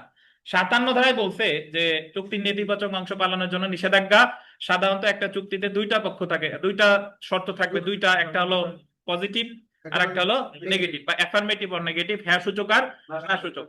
হ্যাঁ সূচক অংশ পালনের জন্য নিষেধাজ্ঞা না দিতে পারলো, বা হ্যাঁ সূচক অংশ পালনের জন্য কার্য সম্পাদনের ডিগ্রি না দিতে পারলো, না সূচক অংশ পালনের জন্য নিষেধাজ্ঞা দিতে পারে। এটাই বলছে 57 ধারা। আর 57 ধারা হলো 56 চ এর একটা ব্যতিক্রম। এই হলো আপনাদের সুনির্দিষ্ট প্রতিকার।